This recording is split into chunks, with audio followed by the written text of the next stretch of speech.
If you told me a year ago that a line of code would put a four-star admiral on his feet and a target on my back, I would have laughed.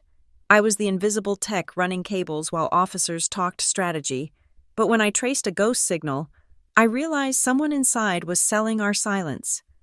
Standing up in that briefing room was not just risking my career, it was the start of a slow, calculated revenge. My name is Isla Brown, and I am a petty officer third class in the United States Navy. That rank means I am essentially furniture that breathes. I am the person you walk past to get to the person you actually want to talk to. I am the one who ensures the projector works, the one who runs the Cat6 cables through the drop ceilings, and the one who stares at error logs until my eyes feel like they are filled with sand. In the Coastal Ridge Fleet Operations Center, existence is defined by how many stars are on your collar or how much gold braid is on your sleeve. I had neither. I was standing in the back of the room, pressed against the acoustic paneling of the wall, clutching my ruggedized laptop like a shield. The room smelled of industrial floor cleaner, stale recycled air, and the sharp, metallic scent of anxiety. Everyone was looking at Admiral Hayes. He was a four-star admiral, a man whose signature could move billions of dollars of hardware and thousands of human lives across the ocean. He sat at the head of the mahogany conference table, a pen hovering over the deployment authorization for the Crimson Tide Strike Group.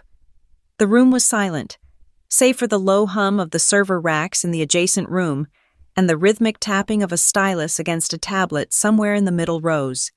To my right stood Senior Chief Maddox. He was my direct superior, a man made of gristle and bad coffee, who had spent the last 6 months making sure I understood that my job was to be invisible. He had told me specifically, just 20 minutes ago, to stand in the back, keep my mouth shut, and only move if a piece of equipment caught fire. Even then, he had said, I should probably ask for permission to put it out. I looked at the main projection screen. It was a massive display, covering the entire front wall, showing the real-time status of the strike group. It was a sea of green indicators. Propulsion was green. Weapon systems were green. Logistics were green.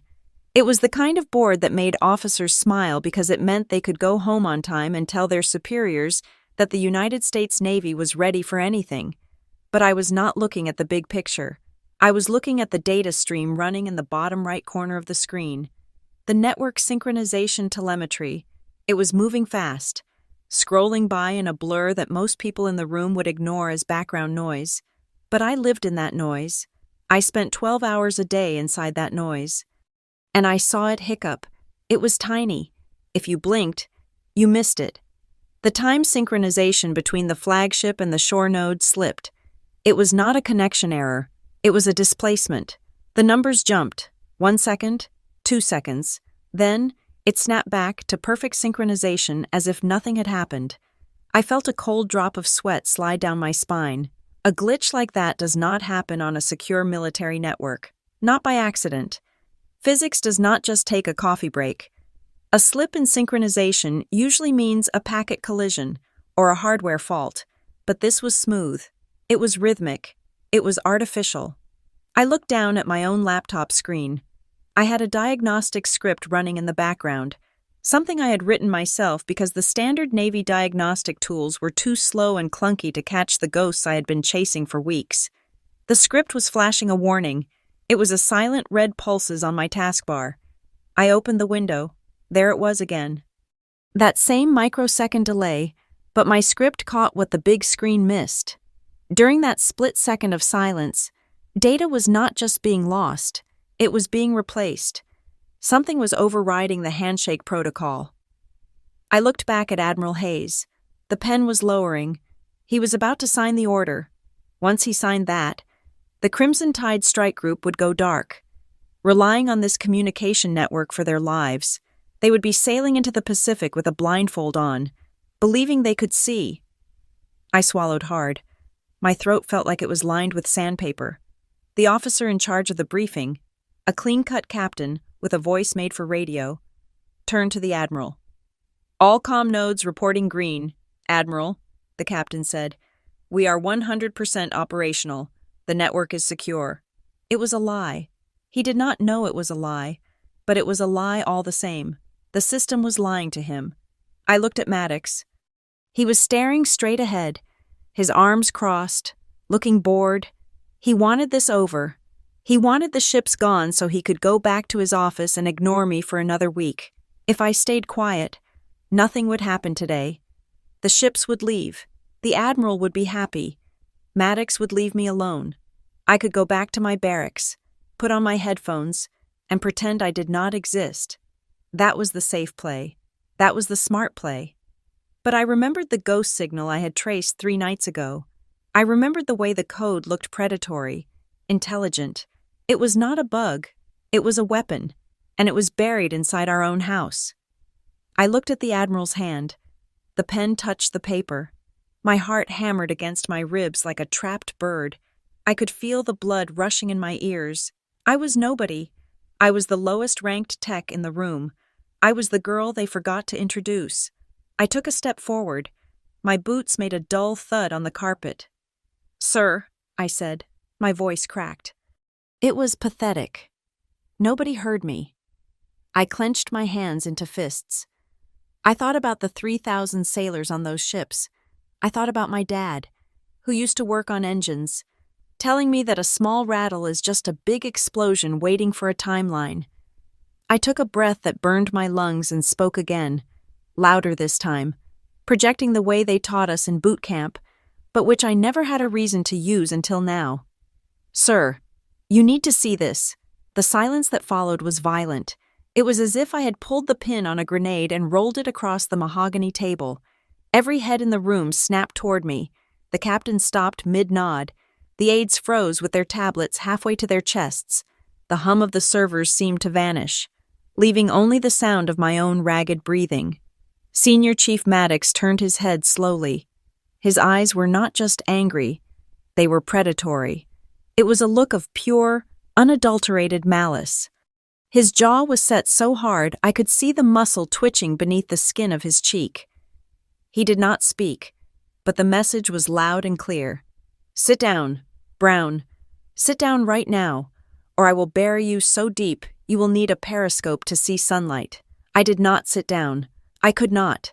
My legs were trembling so bad that if I tried to move backward, I would have fallen over. Admiral Hayes stopped writing. He did not look up immediately.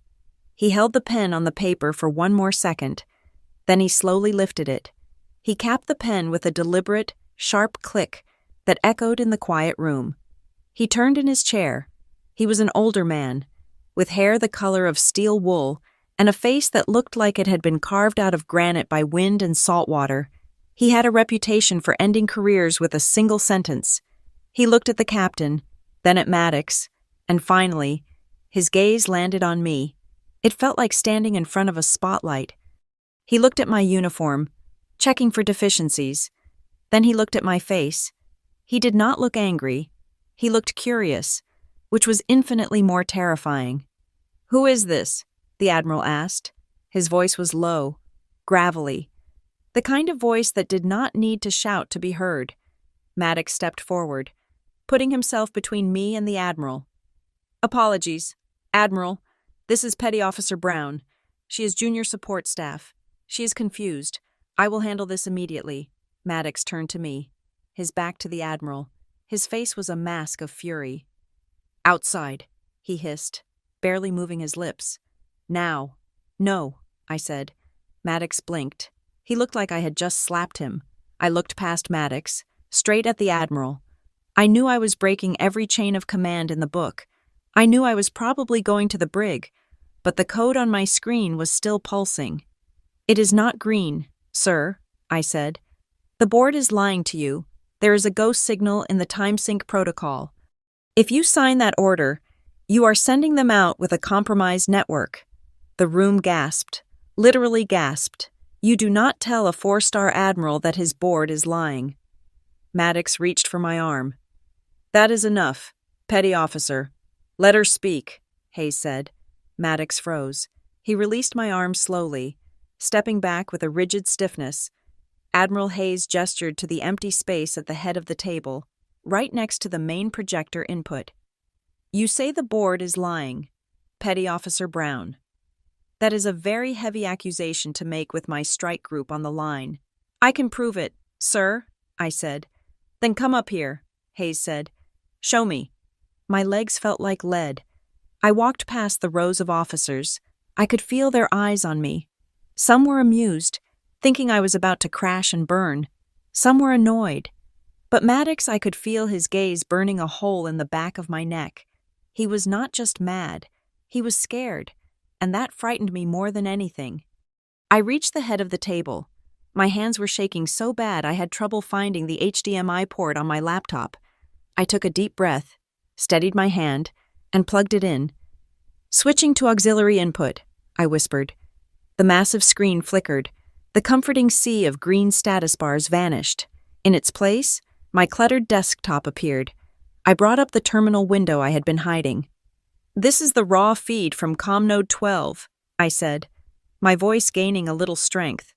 Watch the timestamp. I ran the script. For 5 seconds, nothing happened. The numbers scrolled. I do not see anything, the captain said, sounding impatient. Wait for it, I said. And then it happened. The stutter, the skip. There, I pointed. 0.001 seconds. The system compensates by cloning the previous packet. It looks seamless, but it creates a blind spot. A blind spot, Hayes asked. He was leaning forward now, his elbows on the table. How big? Big enough to hide a command string, I said. Or to leak location data without triggering an alert. I typed in a command. I had prepared this earlier. A decryption key I had cobbled together during 3 sleepless nights, fueled by energy drinks and paranoia. I hit enter. The screen went black for a second. Then, a single image appeared in the center of the white void. It was not a standard error code. It was a graphic, a small, perfect triangle. Next to it, a harsh horizontal dash, and the number 7, Delta 7. The silence in the room changed. Before, it was the silence of shock. Now, it was the silence of a graveyard. I looked at the Admiral, expecting him to be angry. I expected him to demand to know why I had unauthorized encryption keys. I expected him to yell. But when I looked at Admiral Hayes, I saw the blood drain from his face. His skin turned the color of old parchment. His mouth opened slightly, then closed. His eyes, which had been sharp and commanding just moments ago, went wide. It was not anger, it was recognition, and it was terror. He stared at the Delta 7 symbol on the screen, as if he were looking at a ghost, his hand, resting on the table, curled into a fist so tight his knuckles turned white. Admiral, the captain asked, his voice uncertain. Hayes ignored him. He stood up slowly. He looked at me, really looked at me. For the first time, he did not see a petty officer anymore.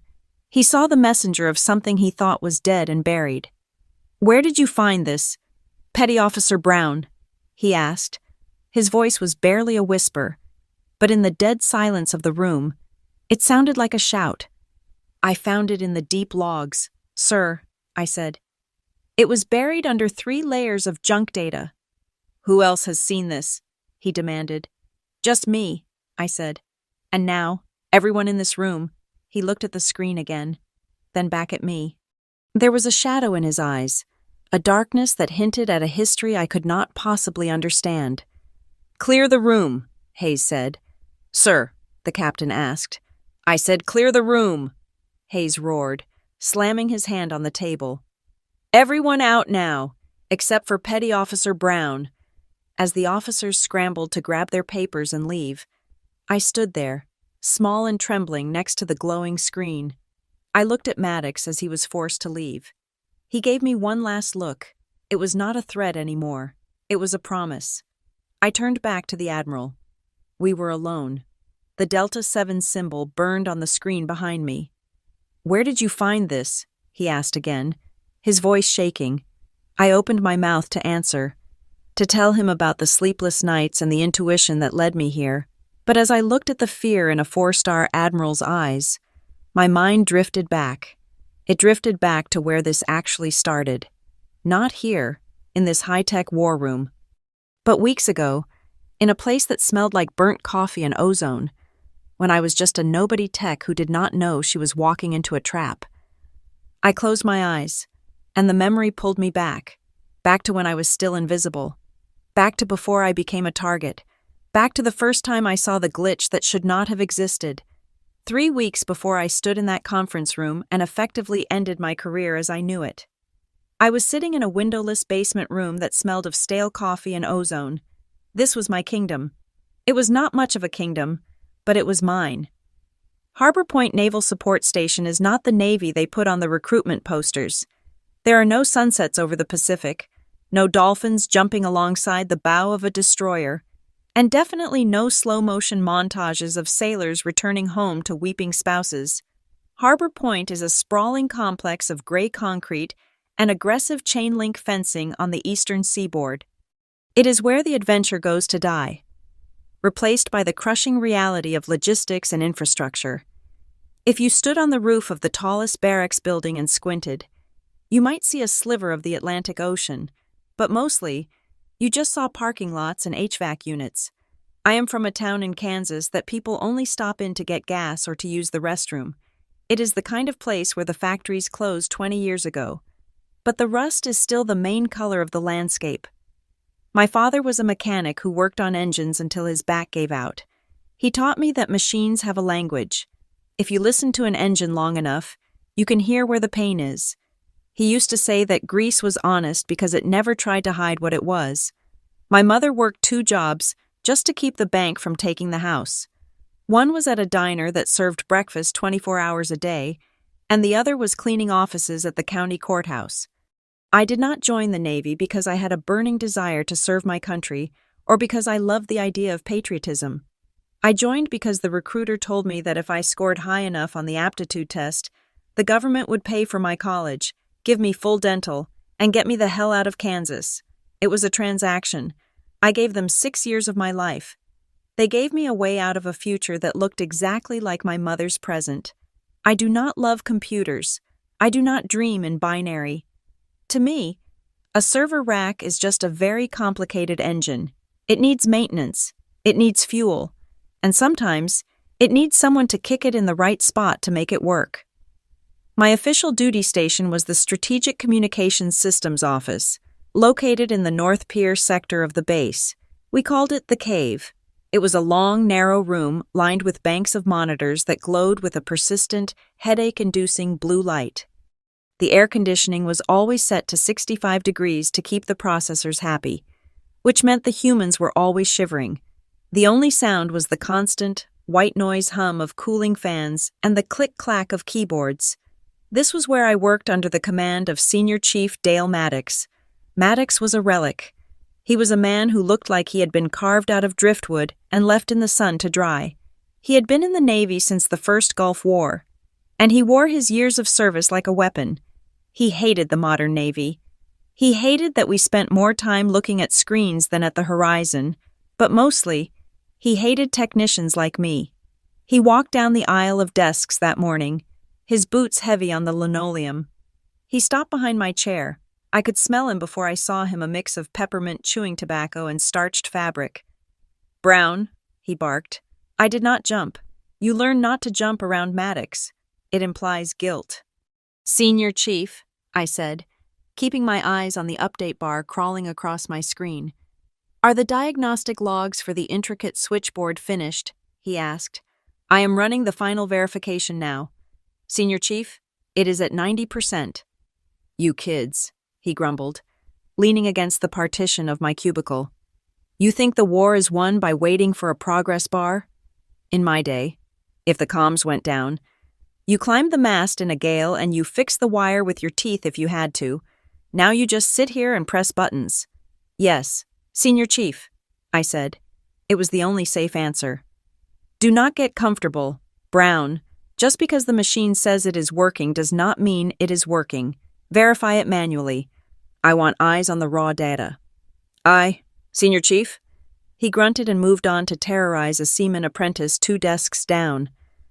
Maddox believed that discipline was something you hammered into people, like a nail. He thought that anyone under the age of 30 was soft, distracted by social media, and lacked the grit to handle a real crisis. He called us the iPhone generation, with a sneer that suggested we were personally responsible for the decline of Western civilization. Then there was Lieutenant Commander Sloan. If Maddox was the hammer, Sloan was the scalpel. He was the operations officer for our unit. He was a man who looked like he had been born in a tailored uniform. He was handsome in a way that felt manufactured, with a smile that he could turn on and off like a light switch. He came into the cave about an hour later, holding a cup of coffee that definitely did not come from the break room pot.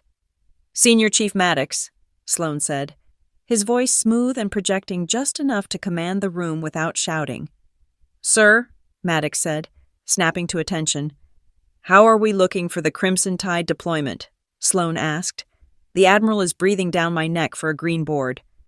"We are clearing the last of the system warnings now. Sir, Petty Officer Brown is handling the final logs." Sloan turned his eyes toward me. He smiled. It was the kind of smile a shark gives a seal before deciding if it is hungry. "Good work, Brown," Sloan said. "Keep it tight. We need this deployment to go smoothly. No hiccups, no red lights. I want this to be the cleanest launch in the Fleet Force's command." "Yes, sir," I said. I watched them talk for a moment longer. They were an odd couple, but they fit together perfectly. Maddox provided the brute force and the intimidation. Sloan provided the political cover and the polished reports. They protected each other. Maddox made sure the work got done by riding us hard, and Sloan made sure Maddox never got in trouble for his aggressive management style. It was a closed loop of power, and I was just a gear in their machine. I had a nickname in the unit. They called me Background Wi-Fi. It started as a joke during a briefing a few months back. A lieutenant had asked who was handling the server migration, and when someone pointed at me, he said, "Oh, right, Brown. I honestly forgot she was here. She is like the Wi-Fi. You only notice her when she stops working." Everyone laughed. I laughed too, because that is what you do when you are the lowest ranking person in the room and you want to survive. But the name stuck. It was funny, but it was also bitter. It meant I was a utility. I was not a person with ambitions or feelings. I was a service provider. If the internet was slow, they yelled at me.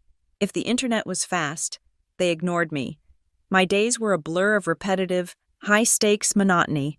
I spent 8 to 10 hours a day staring at lines of code, checking version numbers, and clearing low-level security alerts. It was the digital equivalent of sweeping the floor. "Check the firmware on the routers," Maddox would order.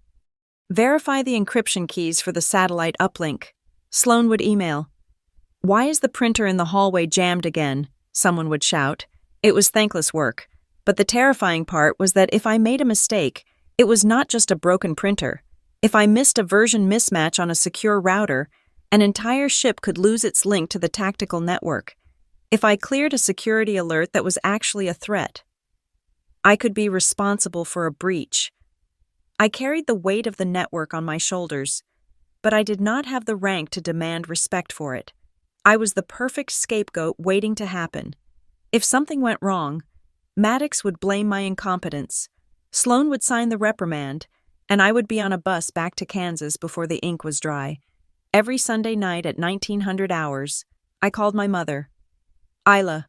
Her voice would crackle over the phone line. She always sounded tired. "Hi, Mom. How are you?" "I am fine, honey. Just tired. My feet are swelling again. But never mind that. Are you safe? You are not going on a ship, are you?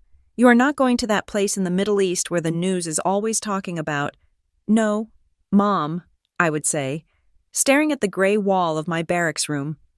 "I am safe. I am just in an office. It is just computers. Mom, I fixed the email. I reset passwords. It is boring." "Good," she would sigh, the relief audible. "Boring is good. I worry about you. Isla, you are all I have got that is doing something with her life." That guilt was a heavy stone in my stomach. I was her success story. I was the one who got out. I could not fail. I could not get fired. I had to eat the insults from Maddox and the fake smiles from Sloan because I needed that paycheck to clear every 2 weeks. But being background Wi-Fi had one advantage. People stopped seeing you. They stopped lowering their voices when you walked by. They left paperwork on their desks when they went to get coffee. I am not a hero. I do not have a desire to save the world, but I am a person who remembers things. I grew up in a house where we had to count every penny. If the grocery bill was 5 cents higher than it should be, I noticed.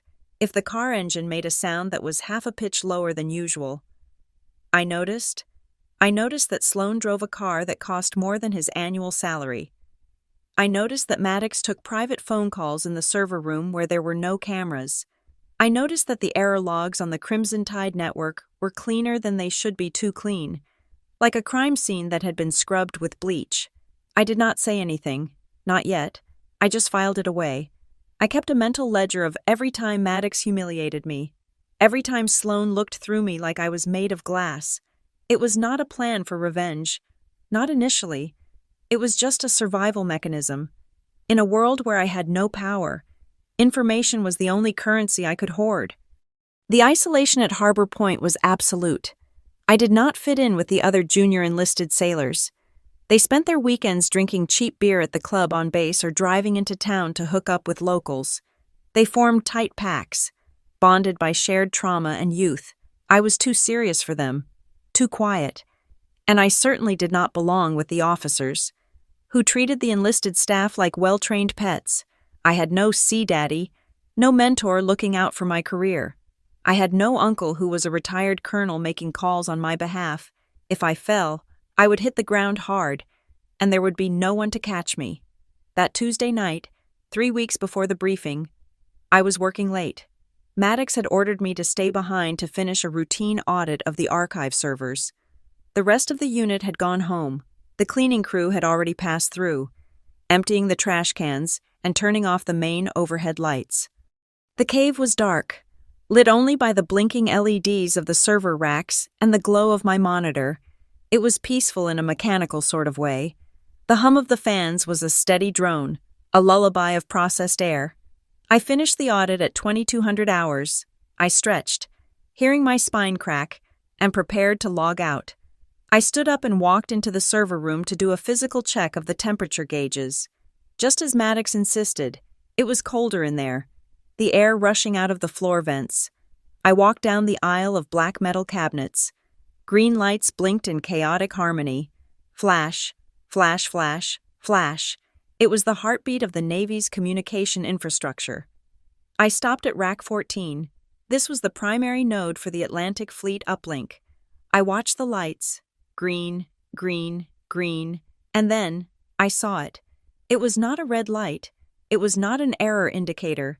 It was the rhythm. The lights on the switch were blinking in a pattern. Blink, blink. Pause. Blink, blink. Pause. But for a fraction of a second, the rhythm stumbled. It was like a drummer missing a beat. The light held steady for a millisecond too long before resuming its pattern. I blinked, thinking it was just my tired eyes. I had been staring at screens for 12 hours. My brain was frying. I waited. 30 seconds passed. The fans whirred. There, it happened again. A tiny, imperceptible hesitation in the data flow. To anyone else, it was nothing. To a normal person, it was just a light blinking. But I was the daughter of a mechanic who could hear a cracked piston ring from outside the garage. I was the girl who counted pennies.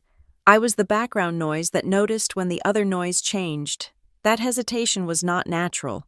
Data flows at the speed of light, governed by quartz clocks that do not make mistakes. A hesitation meant something was interrupting the flow. Something was stepping in, grabbing a packet of data, and stepping out before the system could register the delay. I felt a chill that had nothing to do with the air conditioning. I was alone in the dark. The base was asleep. Maddox was probably at home drinking whiskey. Sloan was probably asleep in his expensive house. I looked at the blinking light, and for the first time, the server room did not feel like a sanctuary. It felt like a cage, and I realized that I was not alone in there. There was something else in the wires, something breathing in the silence between the blinks. "I see you," I whispered to the machine. The light blinked back, indifferent and cold. I walked back to my desk. sat down, and did not log out. Instead, I opened a new terminal window. My hands hovered over the keyboard. I knew that if I typed the next command, if I started digging into that hesitation, I was crossing a line. I was moving from doing my job to hunting. I thought about my mom. Just computers. I had told her. I thought about Maddox's sneer. You kids only know how to press buttons. I pressed the enter key, and that was how the ghost story began. Not with a bang, but with a single, out-of-sync blink in a dark room that smelled of ozone and secrets. The Monday morning sky over the harbor was the color of wet concrete, a heavy, oppressive gray that seemed to press down on the rooftops of the base. It was one of those days where the dampness seeped into your bones and made the scar tissue of the world ache. I was drinking coffee that tasted like battery acid when Senior Chief Maddox dropped a clipboard onto my desk with a sound like a gunshot. I looked up, startled. Maddox was looming over me, his face set in that permanent expression of dissatisfaction he wore like a badge of rank. "Pack your kit. Brown," he said. "You are going fieldside today." My stomach did a small flip. "Fieldside, Senior Chief. The USS Resolute," he said, pointing a thick finger toward the waterfront. "Comnode 12 is acting twitchy during the pre-deployment workups. Probably just a sensor calibration issue. But the old man wants a physical eyes-on before he signs off on the readiness report." I stared at him. The USS Resolute was an aircraft carrier. It was the flagship of the Crimson Tide Strike Group. It was a floating city of steel and nuclear fire, the crown jewel of the fleet. Technicians of my rank. Third-class petty officers who spent their days resetting passwords did not get sent to the Resolute to touch critical infrastructure. That was work for first classes or chiefs, people with salt in their veins and 10 years of experience. Me, I asked, the skepticism slipping out before I could stop it. Maddox's eyes narrowed. "Do not look so excited, Brown. Everyone else is tied up with the grid migration on the south side.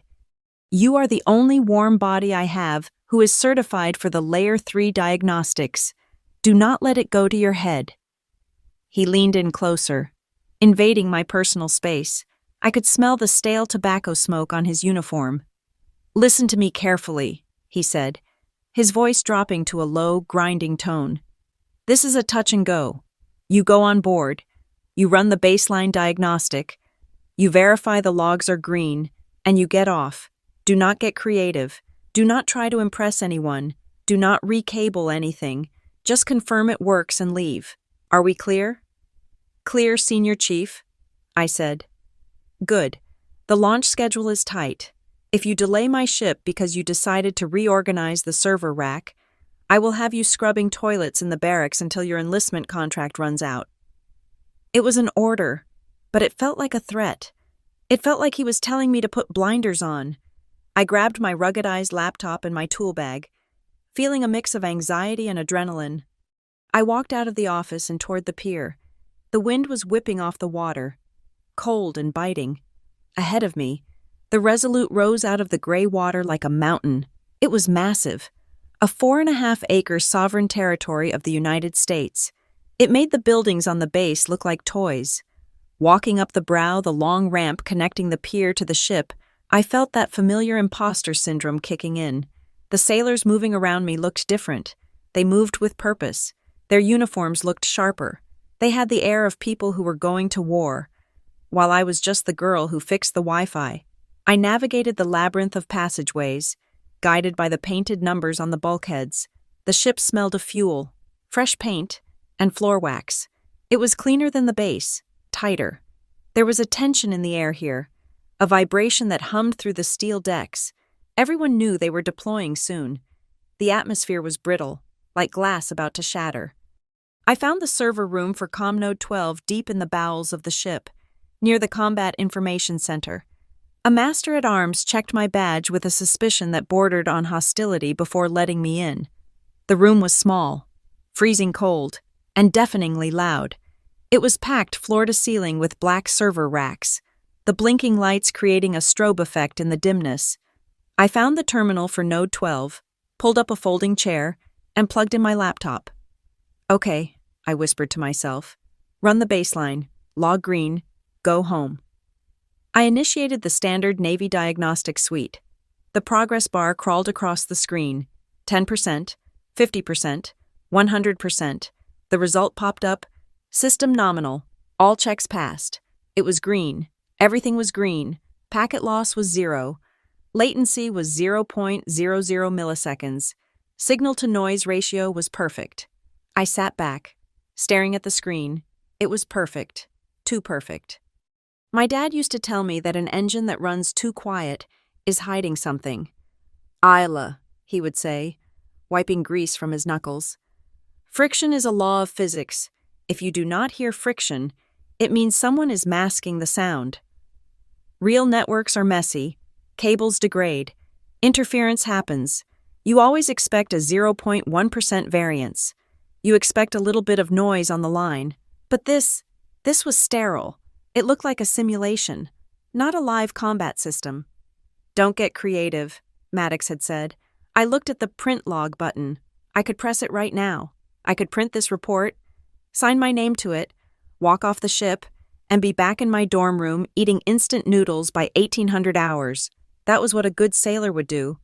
That was what a safe person would do. I hovered my finger over the button, but the silence of that perfect report bothered me. It felt like a lie. Just one more pass, I whispered, just to be sure. I closed the standard diagnostic tool. I reached into my bag and pulled out a flash drive. On it was a script I had written myself during those long, boring night shifts. It was a beat counter. It did not check for errors. It checked for rhythm.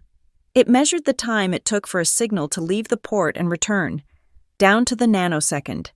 It was a tool for finding physical breaks in the line, but I used it to listen to the heartbeat of the machine. I ran the script. The screen filled with cascading numbers. I watched the flow, letting my eyes unfocus slightly, looking for the pattern. Thump, thump, thump, thump, thump, thump. The data was flowing. And then a skip. It was fast. If I had blinked, I would have missed it. The time sync dropped for 1,000th of a second. The stream of numbers froze, then jumped ahead to catch up. Whoa, I said softly. I leaned in, my nose inches from the screen. Do it again. I waited. 45 seconds later, it happened again. A micro stutter, but this time, my script caught something the Navy software had ignored. In that split second of silence, when the system was blinking, a string of code injected itself into the stream. It flashed on my monitor for a fraction of a second before the system overrode it with correct time data. It was a ghost, a phantom signal riding the gap in the seconds. I typed furiously, freezing the log capture. I scrolled back up, hunting for that anomaly. There it was. It was a string of hexadecimal characters, but it was not random junk. It had a header. It had a footer. It was structured. I parsed it out. My breath caught in my throat. It was an override command. Specifically, it was an emergency hull-to-shore override protocol. That was a channel reserved for the highest level of command, something only the Admiral or the captain should have access to, and only in the event of a catastrophic failure. It was designed to let command take remote control of the ship's communication array if the onboard crew was incapacitated. But why was it firing every 45 seconds? And why was it burying itself inside a time sync error? You are not supposed to be here, I murmured. I highlighted the code string. It ended with a strange signature, a triangle symbol, a dash, and the number 7, Delta 7. I had never seen that designator in any manual. I had never seen it in any tech briefing. It looked private. It looked arrogant. My heart started hammering against my ribs. This was not a glitch. Glitches are random. This was engineered. Someone had built a back door into the flagship's nervous system, and they had disguised it so well that the standard tools were programmed to ignore it. If I reported this, they would ask how I found it. They would ask why I was running unauthorized scripts. They would ask why I did not just follow orders. But if I did not report it, this ship was going to sea with a hole in its armor. I did the only thing my instincts allowed me to do. I opened a secure, partitioned folder on my hard drive, a sandbox I kept for isolating viruses. I copied the Delta 7 string and the log of the time skip. I saved it. I encrypted it. I buried it deep. Just saving it for later, I told myself. Just keeping a receipt. I was about to run a deeper trace, to see where the signal was originating from, when the heavy steel door behind me groaned open. I slammed my laptop lid down halfway, minimizing the terminal window with a frantic keystroke. I spun around. Senior Chief Maddox was standing in the doorway. He should not have been there. He was supposed to be back at the base, drinking coffee and yelling at logistics officers, but there he was, filling the frame of the door, his face shadowed by the hallway lights. "Senior Chief," I said, standing up too quickly. My knee knocked against the table, rattling the equipment. Maddox walked in. He moved quietly for a big man. He looked around the small room, his eyes scanning the server racks before settling on me. "Why are you still here, Brown?" he asked. His voice was calm, almost friendly, which was far more terrifying than his shouting. "I expected you back at the pier 30 minutes ago. I was just finishing up," I stammered. The initial scan was clean, but I wanted to run a secondary verification, just to be absolutely sure. Maddox walked over to my station. He looked at my laptop screen. All he could see was the standard Navy diagnostic window I had pulled back up, showing the system nominal message. "It is green," Maddox said, pointing at the screen. "Green means go. Green means you did your job." "Yes, Senior Chief, but I noticed a tiny fluctuation in the latency. It was probably nothing. But—" "It is nothing," Maddox interrupted. He placed a hand on my shoulder. His grip was heavy, his fingers digging into my uniform just enough to be uncomfortable. "Listen to me, Isla," he said, using my first name. He never used my first name. It sounded wrong coming out of his mouth, like oil trying to mix with water. "Do not dig too deep. This system is old. It has quirks. It has ghosts. We have checked it a dozen times. The contractors have checked it. The officers have checked it. You are not the first person to touch this machine, and you are not the smartest person to touch this machine." He squeezed my shoulder. "If you go looking for problems, you create work for people who are already tired. You create delays, and nobody likes the person who creates delays. Do you understand?" I looked into his eyes. They were flat and hard. He was not telling me to be efficient. He was telling me to be blind. "You mean, if the log says it is green, it is green?" I asked softly. "Exactly."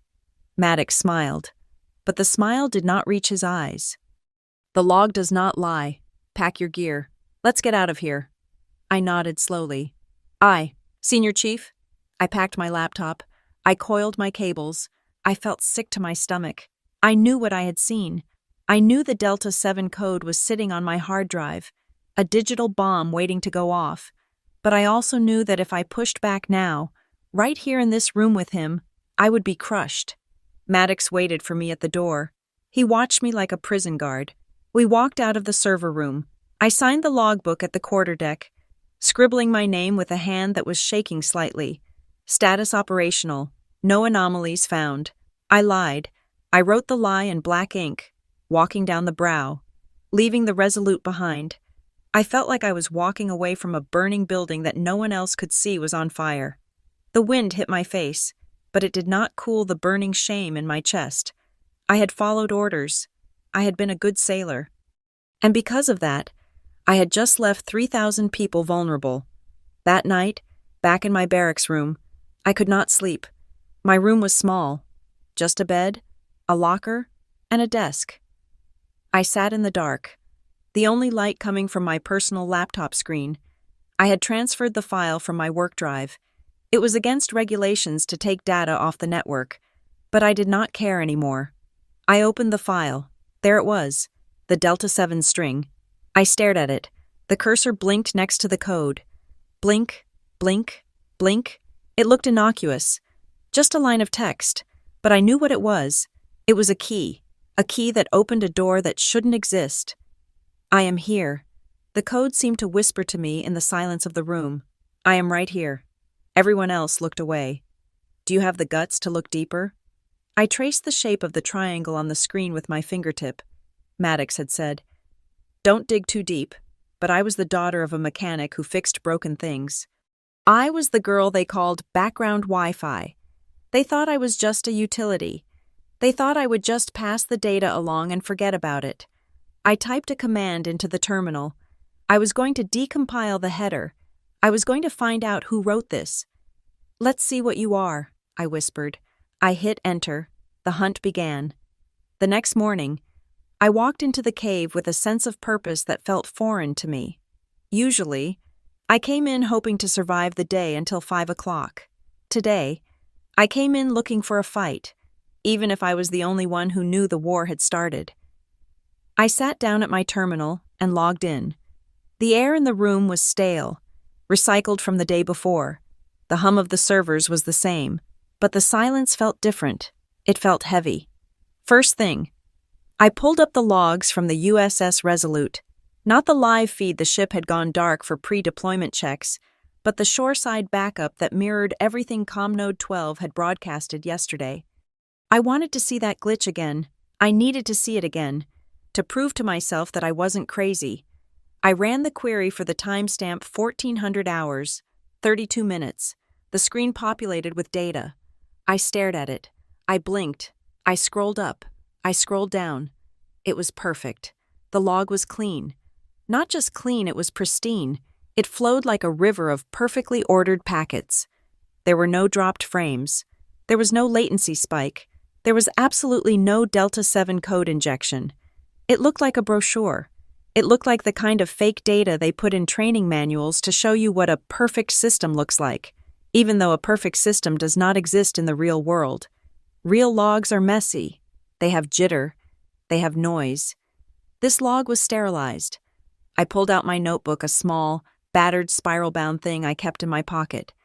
I opened it to the page where I had scribbled the time yesterday. 14:32:04. Override detected. I looked at the screen. At 14:32:04, the official log showed a standard handshake protocol.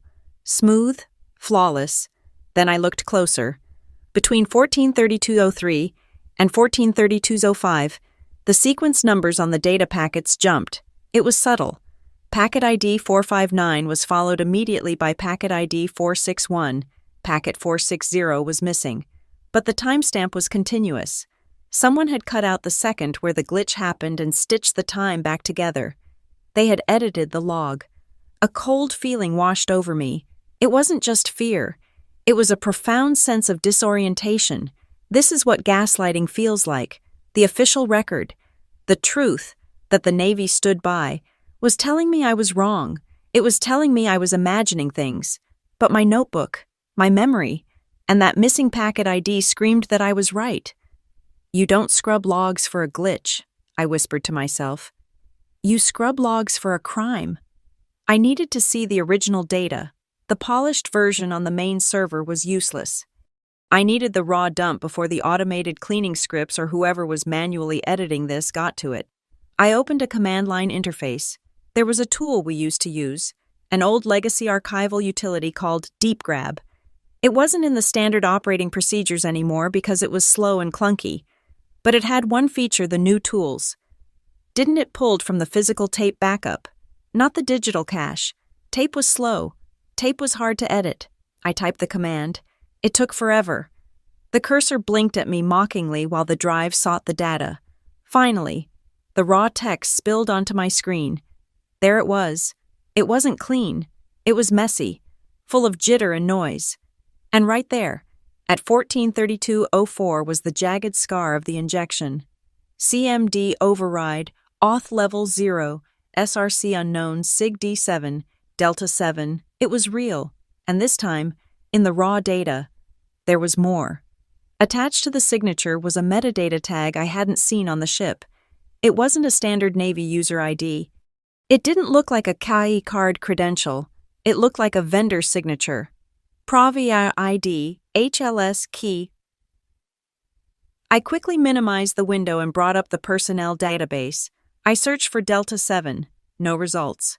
I searched for HLS key. No results. I checked the contractor registry. Nothing. but the structure. HLS. It felt familiar. It felt like the naming convention used by private defense contractors, the kind who charged the government $500 for a hammer and $5 million for a line of code. I sat back, my heart racing. Someone with vendor-level access was injecting override commands into a combat ship, and someone else was scrubbing the logs to hide it. I looked around the room. Everyone else was typing away, faces illuminated by the blue glow of their screens. They looked so peaceful. They were just doing their jobs. They didn't know the house was burning. I needed to tell someone. I couldn't hold this alone. I rolled my chair over to the next cubicle. Petty Officer Evans was there, eating a bagel and watching a progress bar. Evans was a good guy, but he was the kind of sailor who just wanted to do his 4 years and go to college. "Hey, Evans," I whispered. He pulled off one headphone. "What's up, Brown?" "If you saw a log that had been edited," I said, keeping my voice low, "like manually stitched together to hide a command injection, what would you do?" Evans stopped chewing. He looked at me, then looked around to see if anyone was listening. "Is this a hypothetical?" he asked. "Sure," I said. "Hypothetical," he sighed. "Hypothetically, I would close the window, clear my cache, and pretend I never saw it." "Why?" I asked, feeling a spike of frustration. "Because," Evans said, leaning in, "if logs are being scrubbed, it means someone with admin rights is doing it. And if someone with admin rights is doing it, then a third-class petty officer pointing it out isn't a whistleblower. They are a target. It's probably just a patch test. Brown, don't make waves. Waves drown people." He put his headphone back on. I rolled back to my desk. He was right. It wasn't that he was stupid. It was that he was scared. The silence in this room wasn't negligence. It was survival. Nobody wanted to be the one to find the bomb because the person who finds the bomb usually gets blown up. I was staring at the Delta 7 tag when a shadow fell over my desk.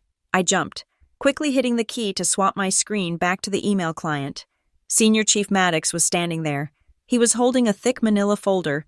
He dropped it on my desk. It landed with a heavy thud. "Senior Chief," I said, trying to keep my voice steady. "You look distracted." "Brown," Maddox said. His voice was gravel and warning. "You're not still chasing ghosts, are you?" "No, Senior Chief," I lied. "Just reviewing the weekly maintenance schedule." "Good," he said. He tapped the folder with a thick finger. "Because I need you to focus on reality. This is the inventory for the spare parts cage. It's a mess. I want you to audit every cable, every switch, every connector. I want a full count by Friday." It was busy work. It was punishment. He was burying me in manual labor to keep me away from the terminals. He leaned down, bringing his face close to mine. I could see the pores on his nose, the broken capillaries in his cheeks. "Listen to me, Brown," he whispered, and the menace in his voice was palpable. "Don't let your imagination ruin your career. Curiosity is a good trait for a cat. For a sailor, it gets you killed." He straightened up, gave me a flat look, and walked away. I stared at the folder, inventory. He was trying to sideline me. He knew I had seen it, and he was trying to bore me into submission. I spent the rest of the day counting cables in a dusty storage cage, seething every time I counted a Cat5 cable. I thought about that missing second in the log. Every time I wrote down a serial number, I thought about Delta 7 at 1800 hours. I was exhausted. My hands were covered in dust. I walked to the locker room to change out of my uniform and go back to the barracks. I opened my locker. My civilian jacket was hanging there. I reached into the pocket to get my phone. My hand brushed against something paper. I froze. I hadn't put any paper in my pocket. I pulled it out. It was a small slip of folded notebook paper. Standard issue Navy grid paper. I unfolded it. The handwriting was blocky. Printed in all caps. No slant. No personality. Just efficient communication. "Keep your head down. Tech. Promotions don't come to people who dig graves." I stared at the note. My breath hitched in my throat. This wasn't a warning about work ethic anymore. This wasn't Maddox telling me to be efficient. This was a threat. Someone had come into the locker room, a secure area opened my locker, and planted this. I looked around the locker room. It was empty. The rows of gray metal lockers stood like silent sentinels. I felt exposed. I felt watched. For the first time, the fear wasn't abstract. It wasn't just about losing my job or getting yelled at. It was physical. I shoved the note into my pocket and slammed the locker door shut. The sound echoed like a gunshot. I walked out of the building and into the cool night air. The base looked different now. The shadows between the buildings looked deeper. The security cameras on the poles seemed to be tracking me specifically. As I walked back to my barracks, clutching my jacket tight around me, I realized something. The game had changed. Yesterday, this was a technical problem. It was a glitch. Today, it was a conspiracy. They were scrubbing logs. They were intimidating witnesses. They were planting notes. They thought this would scare me. They thought that by showing me how vulnerable I was, I would crawl back into my hole and be the background Wi-Fi again. But as I walked, the fear began to curdle into something else. It turned into anger, a cold, hard anger that settled in the pit of my stomach. I thought about my mom working 2 jobs. I thought about my dad with his broken back. I thought about how hard I had worked just to get to this place where I was invisible. And now, these people, these officers, these contractors, thought they could use me as a pawn. They thought they could gaslight me. I touched the hard drive in my bag, the one with the original, unscrubbed data. "You picked the wrong tech," I whispered to the empty street. They wanted a fight. They were going to get one, but not the kind they expected. I wasn't going to shout. I wasn't going to make a scene. I was going to be exactly what they trained me to be. I was going to be a system error. I was going to be the glitch that they couldn't scrub out. I gripped the note in my pocket until the paper crinkled. The revenge started now. 2 nights after finding the first note, I decided to stop playing defense. If they were going to gaslight me, I was going to find the match that started the fire. But I knew I could not use my assigned workstation. My desk was compromised. Every keystroke I typed on that standard issue machine was likely being mirrored to a server in an office I was not allowed to enter. If I wanted to find the source of the Delta 7 code, I had to go off the grid while staying inside the building. I found my solution in the Boneyard. The Boneyard was a storage room on the sub-basement level of the North Pier facility. It was where old hardware went to die before being processed for decommissioning. It was a graveyard of beige plastic, tangle-wired keyboards, and CRT monitors that weighed as much as a small car. The air down there was thick with the smell of ozone and dust that had been settling since the Cold War. I had volunteered to do an inventory check on the decommissioned assets. It was the perfect cover. Maddox thought he was punishing me with grunt work, keeping me away from the live networks. In reality, he had just given me the keys to the back door. I found what I was looking for in the back corner, buried under a stack of mothballed printers. It was a legacy terminal, a ruggedized maintenance console from the early 2000s. It was obsolete, heavy, and ugly, but it had one feature that the modern, sleek systems lacked. It had a physical serial port that could bypass the software-defined networking layer if you knew how to bridge the pins. I sat on the cold concrete floor, my flashlight held between my teeth. I worked quickly, stripping the wires of a Cat5 cable and splicing them into the serial connector. My hands were steady. This was mechanics. This was just an engine that needed a jump start. I booted the machine. The fans screamed to life, a sound like a dying jet engine. Before settling into a rhythmic grinder noise, the screen flickered to life in amber monochrome. I did not log in with my credentials. I used a maintenance bypass I had learned from an old forum post years ago, a backdoor left by the original manufacturer for technicians. "Come on," I whispered, my breath visible in the chilly air. "Talk to me." The cursor blinked. I was in. Because this terminal was so old. It was invisible to the modern cybersecurity suites running on the main network. It was like a ghost walking through a wall. I navigated through the file architecture, bypassing the polished user interfaces and diving straight into the raw data streams of the backup server. I typed in the search query for the Delta 7 signature. Search string D7 target. All directories. I hit enter. The screen populated. Lines of code began to scroll. It was there. It was everywhere. The Delta 7 tag was not just a one-time injection on the Resolute. It was a recurring parasite. I saw timestamps going back 6 months. I saw it on the logistics server. I saw it on the personnel database.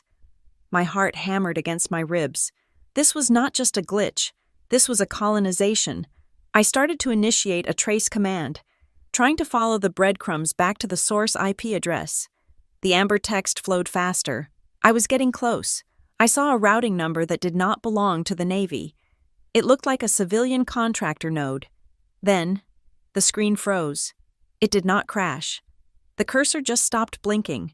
I frowned and tapped the escape key. Nothing. Suddenly, the text on the screen began to delete itself. It was not a random corruption. It was methodical, line by line, from the bottom up. The data was vanishing. It was as if someone on the other end had realized I was there and was shredding the documents while I was still holding them. "No," I hissed. "Stop." I tried to kill the connection, but the terminal was locked out. The deletion accelerated. Blocks of data disappeared. Then, the world ended. For 2 seconds, the entire base went black. The hum of the ventilation system died. The screaming fan of my terminal cut out. The darkness was absolute and heavy. Pressing against my eyes, it was a power cycle. Someone had just pulled the plug on the entire building's grid to kill the connection. It was a desperate move. It was a sledgehammer used to kill a fly. Then, the emergency red light slammed on. The room was bathed in the color of blood. The low, throbbing hum of the backup generators kicked in, vibrating through the floor. The sudden shift from silence to the mechanical roar was disorienting. I sat there on the floor, blinking in the crimson light. My terminal was dead. The data was gone, but I had managed to save the last query result to the external hard drive I had plugged into the USB port. I yanked the drive out and shoved it into my pocket. Late night, Brown. The voice came from the doorway. It was soft, calm, and terrifying. I froze. I turned my head slowly.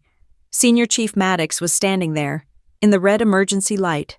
His features were washed out, turning his face into a skull-like mask of shadows and sharp angles. He was not wearing his cover. His hands were clasped behind his back. He stepped into the room. His boots made no sound on the concrete. "Senior Chief," I said. My voice sounded small in the large room. The power went out." "It did," Maddox said. He looked up at the ceiling, then back down at me. "Power grids are fragile things. Sometimes they get overloaded when people try to draw too much from them." He walked closer. He did not look at the mess of wires I had spliced. He looked only at me. He stopped 3 feet away, invading my personal space, looming over me while I was still sitting on the floor. "What are you doing in the boneyard at 0200 hours?" he asked. "Inventory," I lied. "I could not sleep. I thought I would get a head start on the count you asked for." Maddox smiled.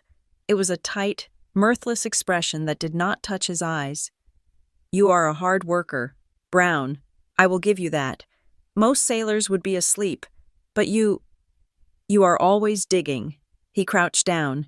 His knees popped loud enough to be heard over the generator. He was now eye level with me. I could smell the peppermint and stale tobacco on his breath. I could see the red veins in the whites of his eyes. "You know," he said, his voice dropping to a whisper that cut through the generator hum. "My grandfather used to be a pearl diver. He told me that the ocean is beautiful near the surface, but if you go down too far, the pressure changes. The light goes away."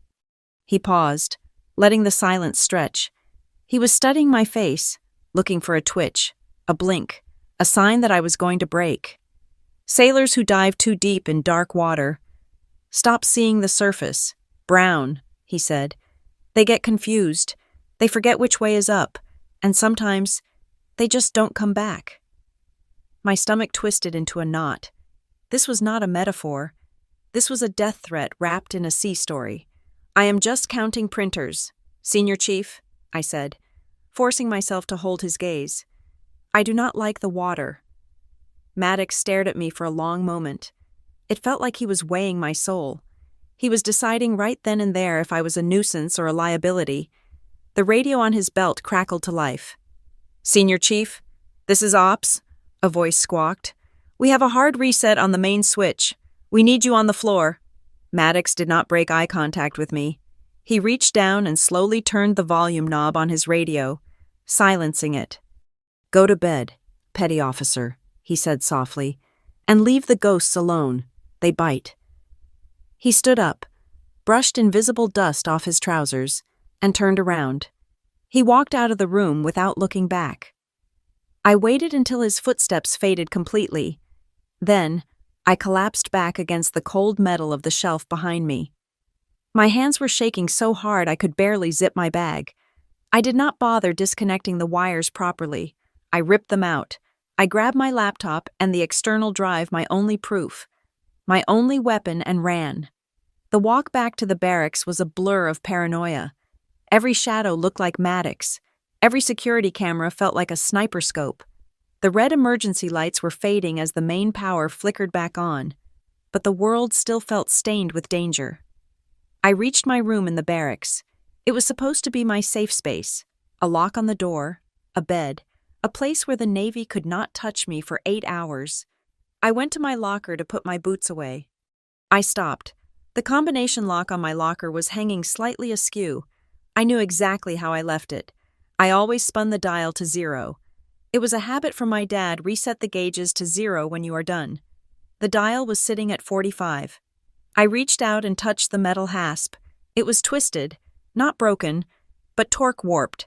Someone had used a tension wrench to force the lock open, bypassing the combination, and then relocked it. It was not brute force. It was professional. It was a message: we can get in here whenever we want.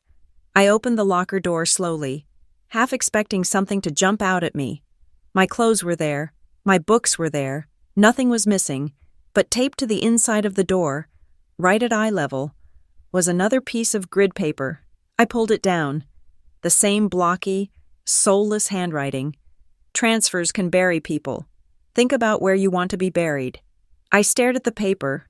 The words swam before my eyes. This was not about a reprimand anymore. This was not about getting a bad evaluation. Buried did not mean a desk job in North Dakota.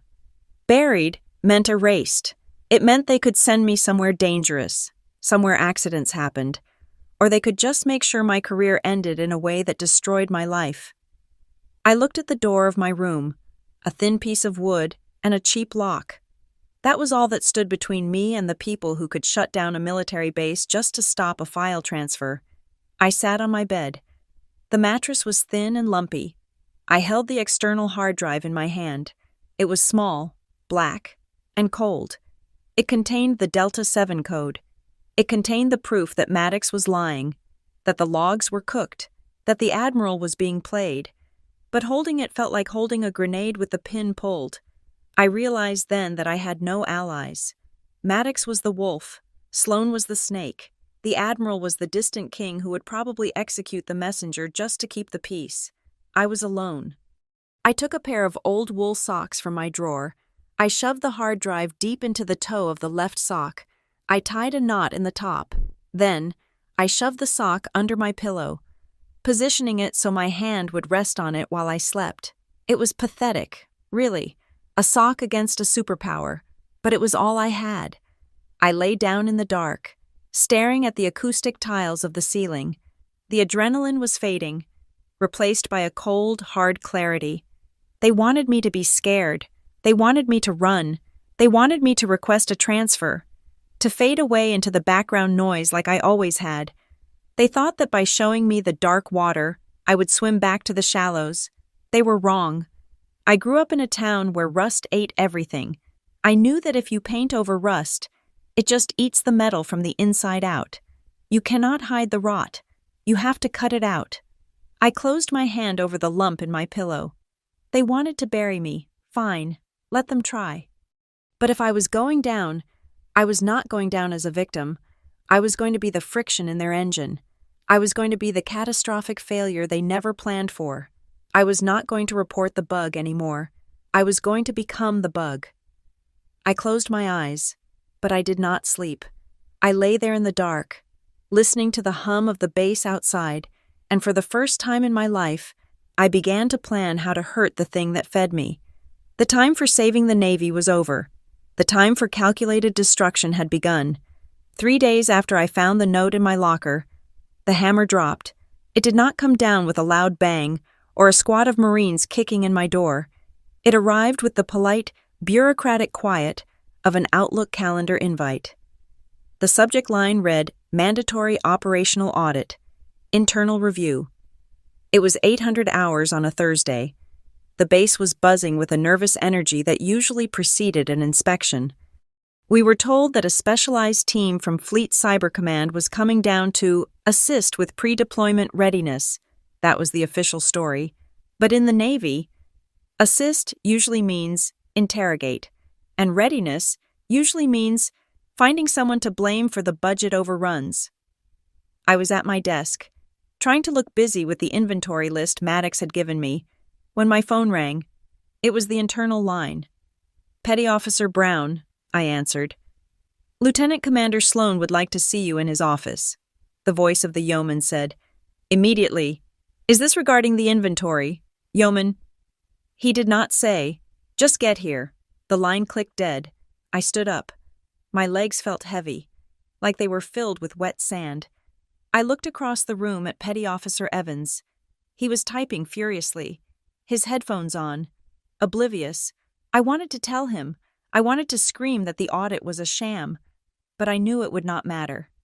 I walked down the long hallway toward the executive suite. The air changed as I moved from the technician bullpen to the officer country. The linoleum floors gave way to thin, industrial carpet. The smell of stale coffee was replaced by the scent of lemon furniture polish and air freshener. It was quieter here. The hum of the servers was distant, muffled by soundproof walls. I knocked on Sloane's door.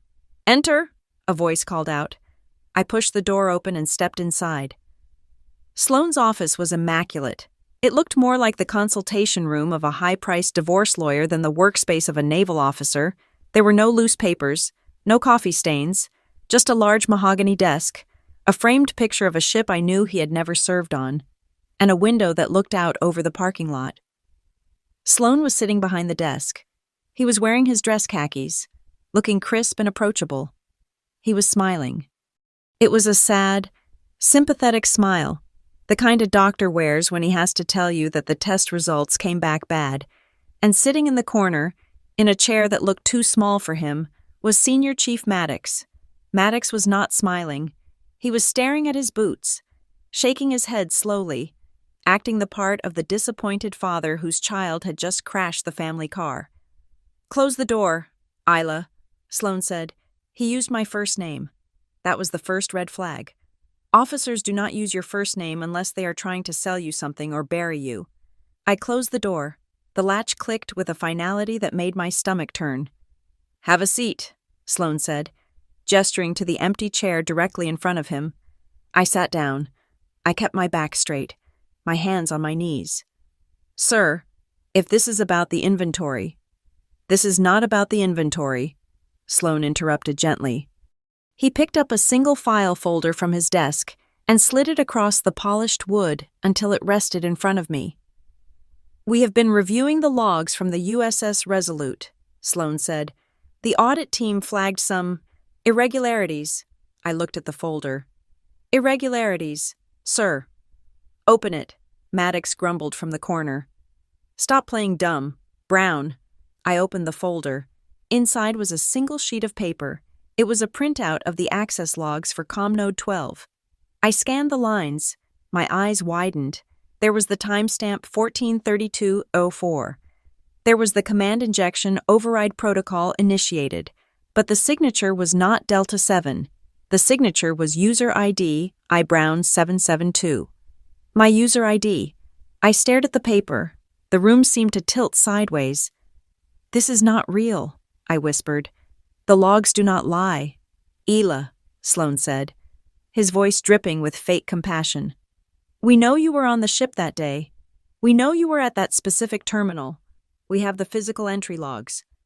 And now, We have the digital footprint. He leaned forward, clasping his hands on the desk.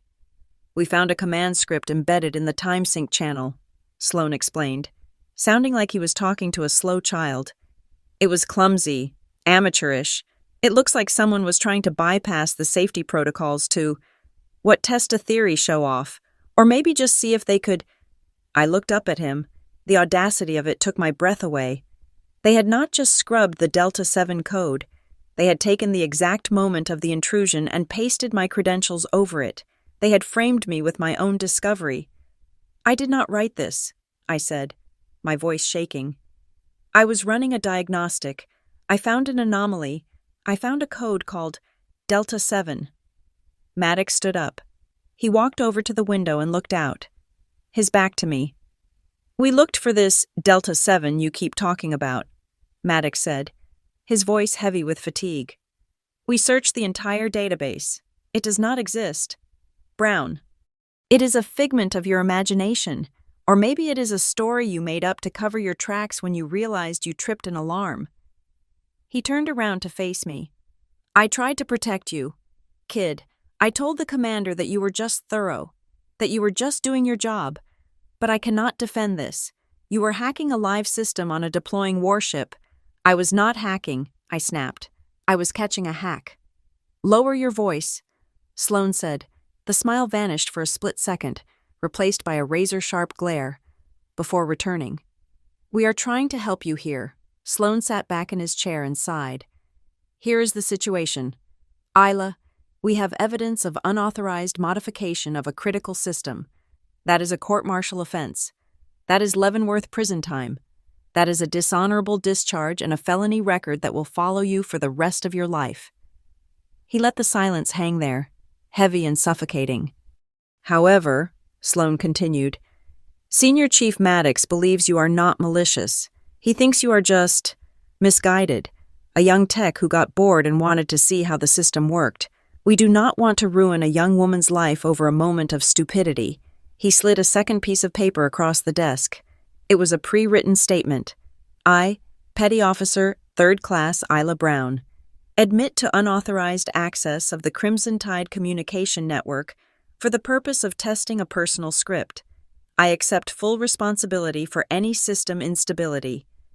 Sign this, Sloan said softly. Admit it was a mistake. We will handle it internally. We will call it an administrative error. You will lose a rank. You will be transferred to a support station in, let's say, Nebraska. Quiet work, inventory, logistics. You will finish your contract. You will get your benefits, and you will go home. I looked at the confession. It was a lifeline, or so they wanted me to think. It was a trap. If I signed this, I was confirming that the glitch was just me. I was validating their cover story. I would be the scapegoat, and the Delta 7 backdoor would remain open, leaving 3,000 sailors sailing into a kill zone. I looked at Maddox. He was watching me with eyes that said, Take the deal. Do not make me hurt you. I looked at Sloan. He was watching me like a predator watching a wounded animal, waiting for it to give up. They thought I was weak. They thought I was just a girl from a dying town in Kansas who needed the health insurance more than she needed her dignity. They thought I would be grateful for the chance to disappear. I thought about the note in my locker. Transfers can bury people. Nebraska. That was where they wanted to bury me. I pushed the paper back across the desk. No, I said. Sloan blinked. Excuse me? I will not sign it, I said. My voice was quiet, but it was steady. The shaking in my hands had stopped. I did not write that code. And I think you know that, sir, because whoever wrote that code had vendor-level access. I am just a 3rd class. I do not have the keys to modify the root directory. We have proof, Sloan said, his voice hardening. The log is right there. The log is edited, I said, and if you court-martial me, I will demand a forensic analysis of the server tape backups, not the digital cache, the magnetic tapes. You can't edit those without leaving a magnetic signature. It was a bluff. I did not know if they had gotten to the tapes yet, but I saw Sloan's eye twitch, just a fraction of a millimeter. You are making a mistake, Sloan said cold. A very big, Very expensive mistake. I know what Delta 7 is, I said, looking him dead in the eye. I do not know who you are working for, and I do not know how much they are paying you, but if you silence me, and if something happens to that ship, that is on you, not me. Maddox slammed his hand onto the windowsill. Enough! He stormed over to the chair, looming over me. You ungrateful little brat. We are offering you a life raft, and you are trying to drill holes in it. I am not the one sinking the ship, Senior Chief, I said. For a second, I thought he was going to hit me. His face was purple. His fist was clenched, but Sloane cleared his throat. Dale, Sloane said sharply. Stand down. Maddox froze. He breathed heavily through his nose, staring at me with pure hatred. Then he stepped back. Sloane picked up the confession and slipped it back into the folder. He closed it. The sound of the folder closing felt like a judge banging a gavel. Get out of my office, Sloane said. His voice was completely devoid of warmth now. It was ice. Sir, I asked. You are relieved of your technical duties effective immediately, Sloane said, not looking at me. He was looking at his computer screen, already typing. Your security clearance is suspended pending investigation. You are not to touch a computer, a server, or a network cable. You will report to the administration department in the basement for filing duties until we decide what to do with you. But, sir... Get out, Sloane whispered, before I change my mind and have the master-at-arms drag you to the brig right now. I stood up. My knees felt weak, but I did not stumble. I turned and walked out of the office. I felt Maddox's eyes boring into my back until the door latched shut behind me. I walked back down the hallway, the walk of shame. When I got back to the bullpen, everyone was looking at me. They knew.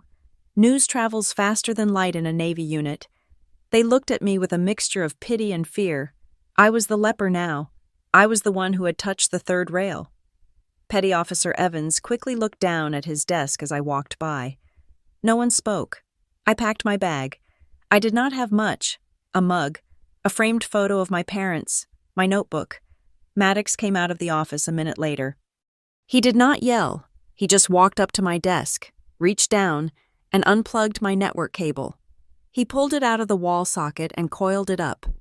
Admin department is downstairs, he said loud enough for everyone to hear. Go push paper. Brown. It is all you are good for now. I took my box of things and walked to the elevator. The basement administration office was a purgatory. It was a room filled with filing cabinets and the smell of old toner. My job was to sort 3 years of travel expense reports. It was mindless, soul-crushing work designed to break a person's spirit. I sat there for hours, removing staples, scanning receipts, and filing them. The rhythm was hypnotic. Thunk, rip, scan, file. But as I worked, the fear that had gripped me in Sloane's office began to evaporate. In its place, something harder formed. It was a cold, crystallized rage. They thought they had won.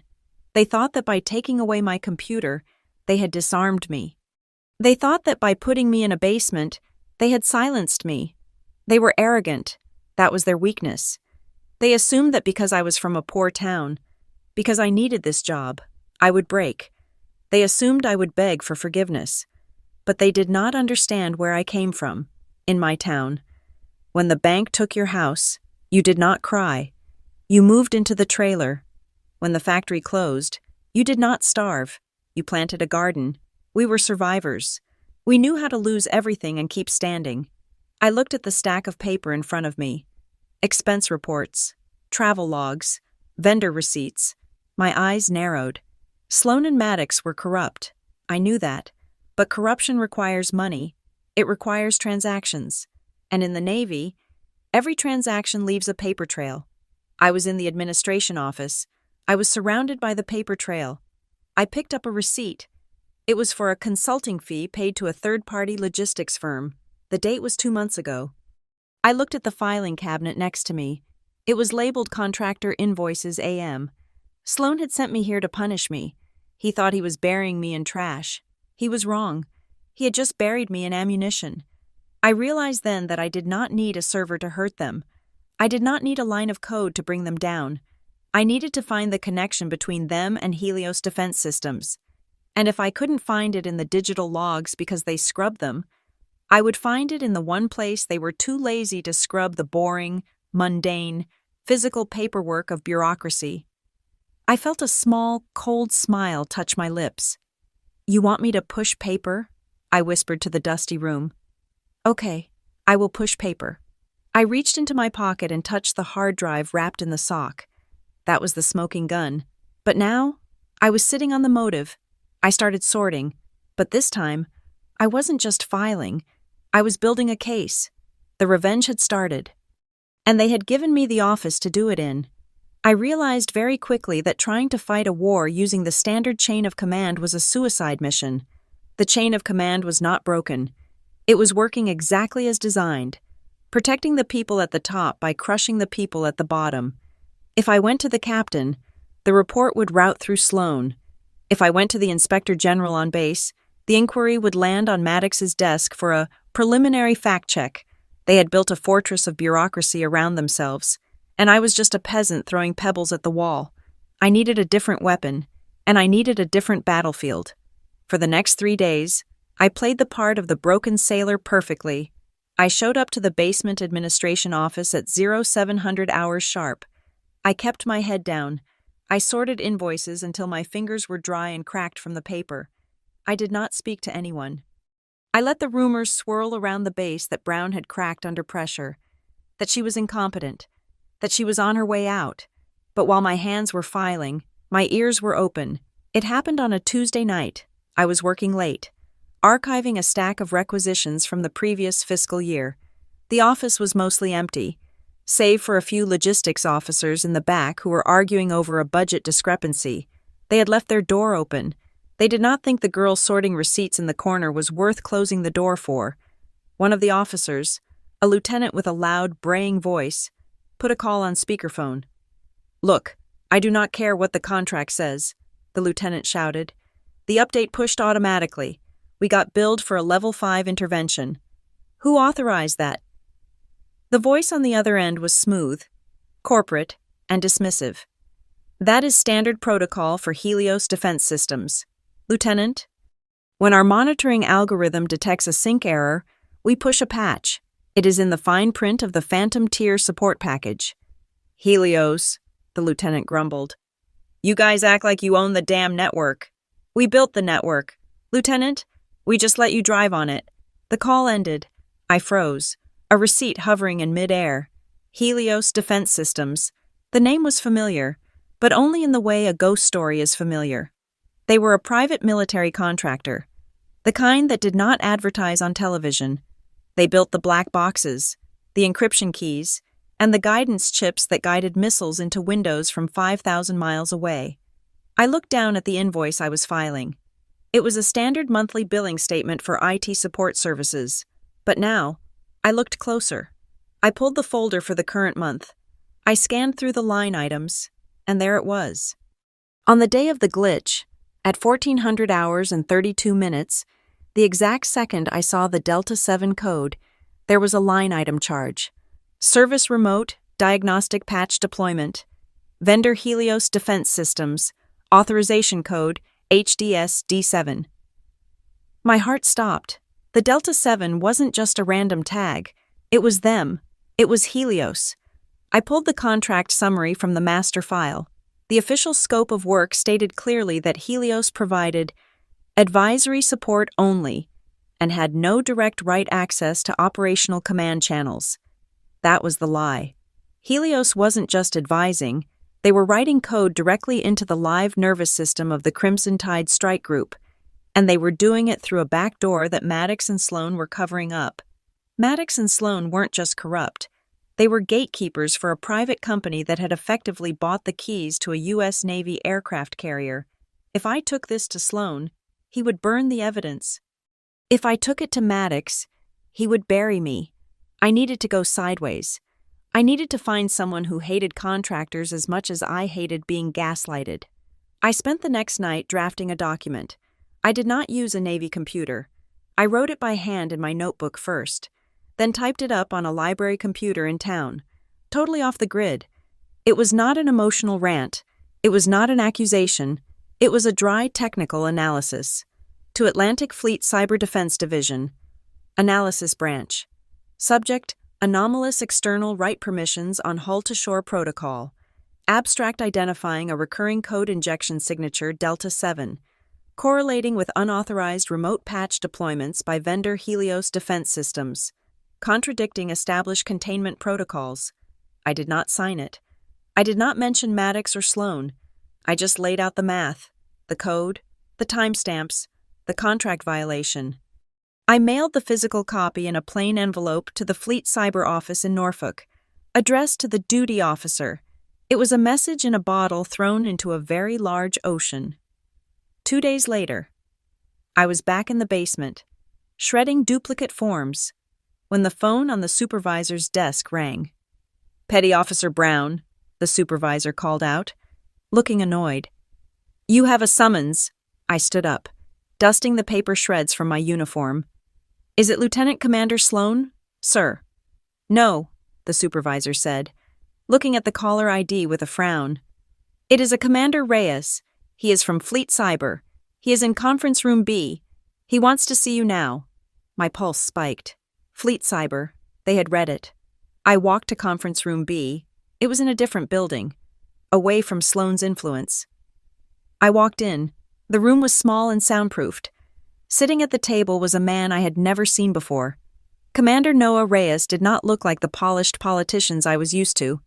He wore his uniform like he had slept in it once or twice. He had dark circles under his eyes and the intense, wired look of a man who lived on caffeine and paranoia. He was tapping a pen against the table in a frantic rhythm. He stopped tapping when I entered. He looked me up and down, analyzing me. "Close the door," he said. I closed it. "Sit." I sat. Reyes did not introduce himself. He did not ask me how my day was. He reached into his pocket and pulled out a folded piece of paper. It was my report. "You wrote this," he stated. It wasn't a question. "I do not know what that is, sir," I said. I had to be careful. This could be another trap set by Sloan. Reyes smirked. It was a dry, sharp smile. "Smart. Deny everything until you see a badge. I like that." He tossed his badge onto the table. "Commander Noah Reyes, Fleet Cyber Defense, Investigations." "I checked the printer logs from the public library in town," Reyes said. "You logged in with a guest pass, but the camera outside caught a sailor matching your description leaving at 2100 hours. Also, the syntax in this report matches the diagnostic scripts you wrote on the Resolute before your access was revoked. Do not insult my intelligence, Brown. You wrote it?" I took a deep breath. "Yes, sir, I wrote it." Reyes leaned forward. "This analysis claims that Helios is pushing patches that override the captain's command authority. That is a hell of an accusation." "It is not an accusation, sir," I said, finding my voice. "It is a read-only error. The code exists. I saw it." "You saw a copy," Reyes corrected. "The logs on the main server have been scrubbed. I checked them this morning. They are clean." "They were edited," I said. "I know," Reyes said softly, "because I found the edit artifacts. Whoever did it was sloppy, but sloppy isn't proof. In a court, they will say it was a glitch. They will say you are a disgruntled, low-ranking tech who is making up stories." He looked me dead in the eye. "Do you have the original?" he asked. The room went silent.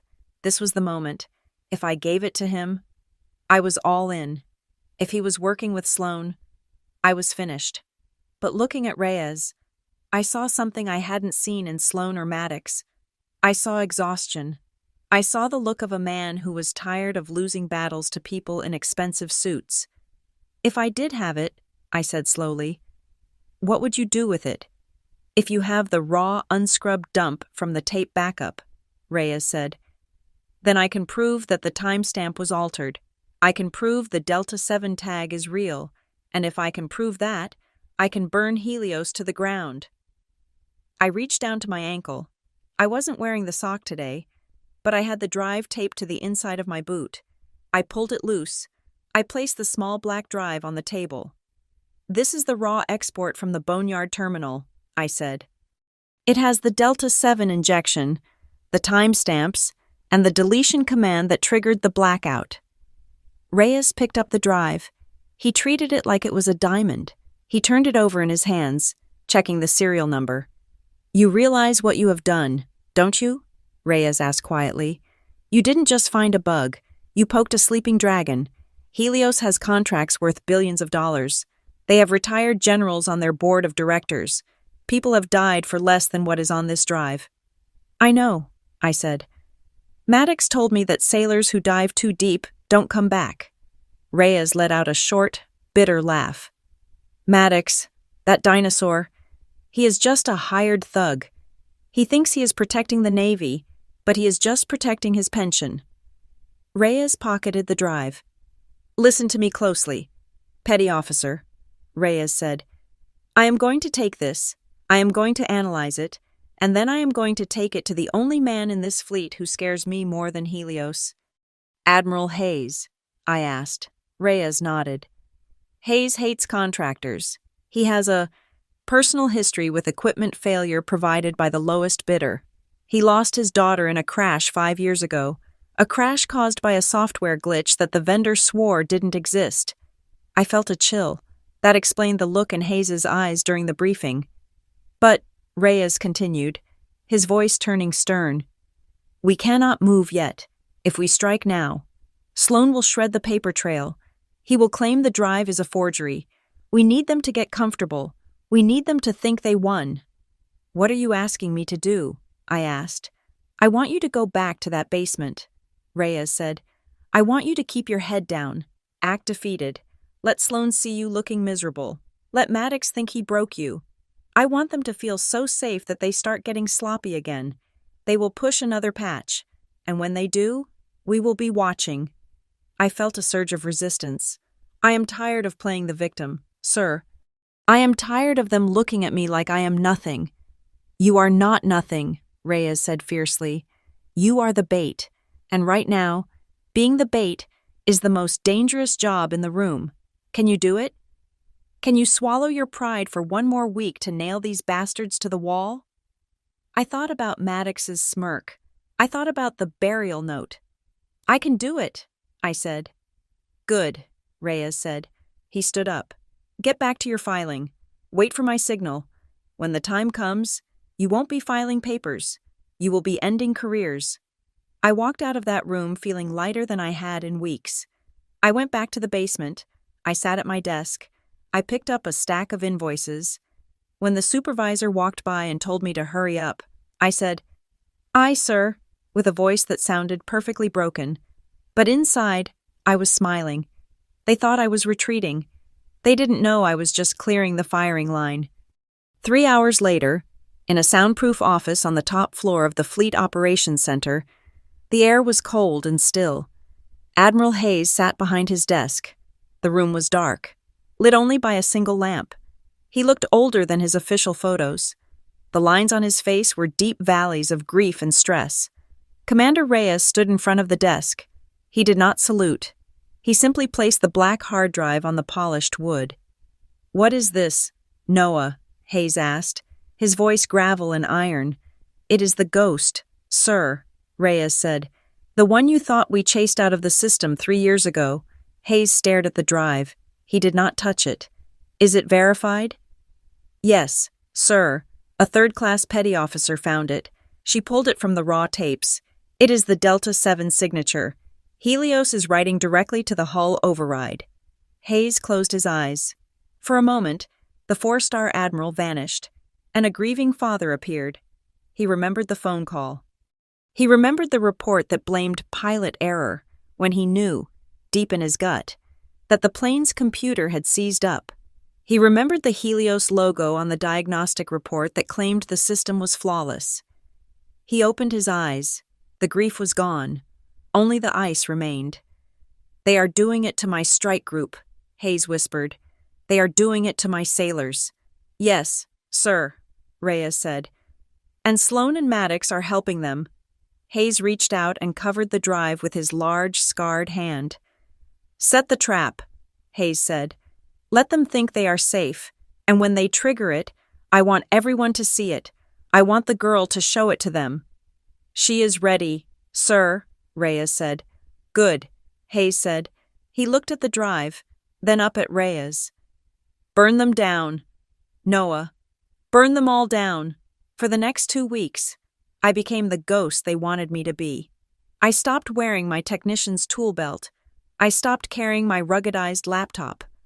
Instead, I carried a clipboard and a pot of coffee. I reported to the basement administration office at 0700 hours every single day, and I did the work that nobody else wanted to touch. I inventoried supply closets, counting boxes of staples and reams of printer paper until my eyes watered. I entered data into spreadsheets that I knew no one would ever read. I cleaned the break room microwave, scrubbing away exploded soup and 3-month-old coffee stains. To the outside observer, Petty Officer Isla Brown had been broken. I was the cautionary tale. I was the living example of what happens when you try to swim upstream in the Navy. You do not just get tired, you get crushed. Senior Chief Maddox loved it. He came down to the basement every few days, usually around lunchtime, just to check on me.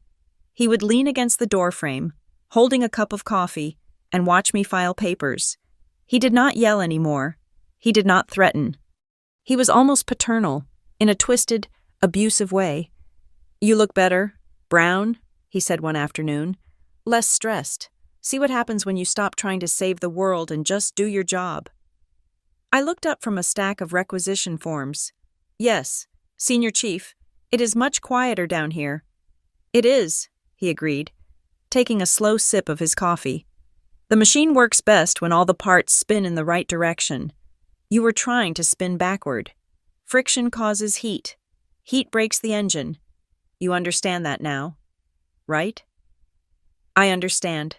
Senior Chief," I said, keeping my voice flat and devoid of emotion. "The system always wins." Maddox smiled. It was a genuine smile this time, the smile of a man who believed he had successfully trained a dog. "That is right. The system always wins. Keep your head down, and maybe in 6 months, we can talk about getting your clearance back. Maybe—" He walked away, whistling a tune. He thought it was over. He thought I was defeated. He did not know that the system he bragged about was already armed and pointed at his chest. While I was scrubbing microwaves, Commander Reyes and his team at Fleet Cyber were working in the shadows. They had taken the data from my hard drive and used it to build a digital cage. They called it a sandbox in network security. A sandbox is an isolated environment. It looks like the real network. It acts like the real network, but it is a trap. Anything that happens inside the sandbox is contained, recorded, and analyzed, but it cannot touch the actual ship systems. Reyes had secretly installed this sandbox layer over the Crimson Tide's communication architecture. It was a masterstroke. To Helios defense systems, the connection would look live. Their remote servers would see the ship, ping it, and try to talk to it, but their commands would fall into the sandbox, where we could dissect them like frogs in a biology class. But there was a catch. A machine log is just data. In a military court, lawyers can argue about data. They can claim glitches, spoofing, or corrupted files. To make the charges stick to truly bury Maddox and Sloan Reyes needed a human element. He needed a witness who followed protocol, reported the anomaly, and was ordered to ignore it. Again, he needed me to get shot at one more time. 3 days before the final deployment briefing, I was summoned to a secure room in the back of the logistics warehouse. I thought it was another filing assignment until I walked in and saw Commander Reyes standing there with a grim expression. "We have a problem," Reyes said without preamble. "Helios is pushing a new patch." "When?" I asked. "During the fleet readiness drill tomorrow," Reyes said. "They are disguising it as a routine security handshake, but our analysis of the header suggests it is a payload delivery. They are upgrading the Delta 7 backdoor. This version does not just monitor, it has the capability to suppress outgoing distress beacons." I felt a cold chill. "They are silencing the ships." "Exactly," Reyes said. "Admiral Hayes is furious. He wanted to arrest them all this morning. but I told him we need to let them pull the trigger. We need to catch them in the act. He looked at me. We are going to put you back in the room. Isla. Maddox will never allow it, I said. He stripped my clearance. Maddox is short-staffed, Reyes said with a sharp smile. We made sure of that. 2 of his senior techs just got deployed on emergency leave for family issues. He needs warm bodies for the drill. He is going to recall you to man a secondary monitoring station, just to watch the flow, nothing critical. And when the patch hits, it will hit your terminal, Reyes said. Because we routed the sandbox output to that specific station, you will see the anomaly, you will see the override. And Maddox will tell me to ignore it, I said, realizing the plan. Yes, Reyes said, and you will ask him for confirmation. You will make him say it out loud. You will make him give the order to ignore a critical security breach while the system is recording his voice, his keystrokes, and the code injection simultaneously. I am the bait, I said. You are the hook, Reyes corrected. But you need to know something. If this goes wrong, if they realize it is a trap, they might try to scrub the physical assets. You need to be careful. I have been careful my whole life, I said. I am ready.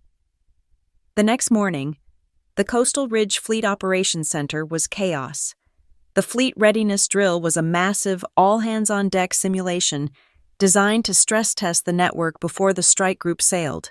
The room was filled with shouting officers, ringing phones, and the flashing red lights of simulated combat alerts. Maddox looked like he was about to have a stroke. He was running between consoles, barking orders at the terrified junior sailors. "Brown!" he shouted when he saw me enter. "Do not just stand there. Get on console 4. Monitor the logistics traffic. If you see anything red, you tell me. Do not touch anything else. Do not breathe on anything else. Understood?" "Aye, Senior Chief," I said, slipping into the seat at console 4. It was a low-priority station, usually used for tracking fuel supplies. But as I logged in, I saw a small, pulsing green dot in the corner of the screen. The signal from Reyes. The sandbox was active. I put on my headset. The noise of the room faded into a dull roar. "Drill start in T-5 minutes, the loudspeaker announced. I watched the screen. The data flowed. Fuel requests, ammunition counts, spare parts manifests. It was boring. It was perfect cover. "Initiate Phase 1, the captain ordered from the center of the room. The simulation began. The screens turned into a flurry of activity. Simulated missile tracks appeared. Damage reports flooded the network. And then, at 1400 hours exactly, it happened. My screen flickered. The fuel logistics window minimized itself, and a command terminal popped up. It was not supposed to do that. The text scrolled fast. "Incoming packet source external. SIG V7 V2.0. Payload comms suppress override." It was here. Helios was using the noise of the drill to hide their update. They were injecting a silence command into the flagship's nervous system. But this time, it wasn't just my screen. Across the room, 2 other monitors flickered. Reyes had rigged it so the anomaly would bleed onto other non-critical displays, forcing the issue to become public. "Senior Chief," a tech at Console 6 shouted, "I have a glitch on the time sync. I am losing packet integrity." "Me too," another voice yelled. "External handshake detected." Maddox froze. He looked at the screens. I watched his face. I saw the panic flare in his eyes, followed immediately by the cold, hard resolve of a man who had been bought and paid for. He knew what it was. He knew Helios was pushing the patch, and he knew he had to hide it. He stormed over to the center of the room. "It is a simulation artifact," Maddox bellowed, his voice cutting through the noise. "The drill software is causing latency. Ignore it.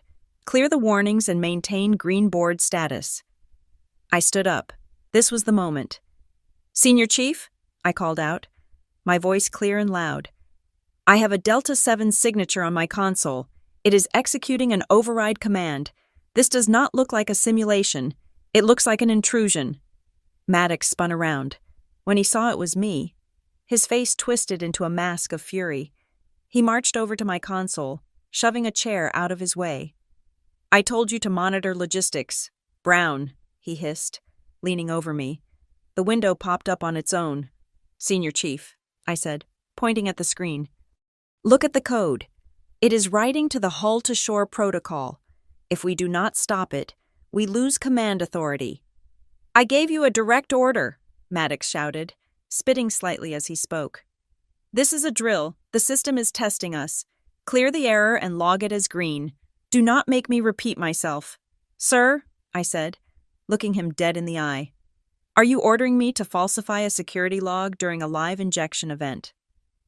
The room went quiet near us. People were watching. Maddox leaned in close, his voice dropping to a lethal whisper. "I am ordering you to do your damn job and stop imagining ghosts. If that board is not green in 5 seconds, I will have you court-martialed for insubordination before lunch. Clear. It." He slammed his hand onto my desk next to the keyboard. I looked at him.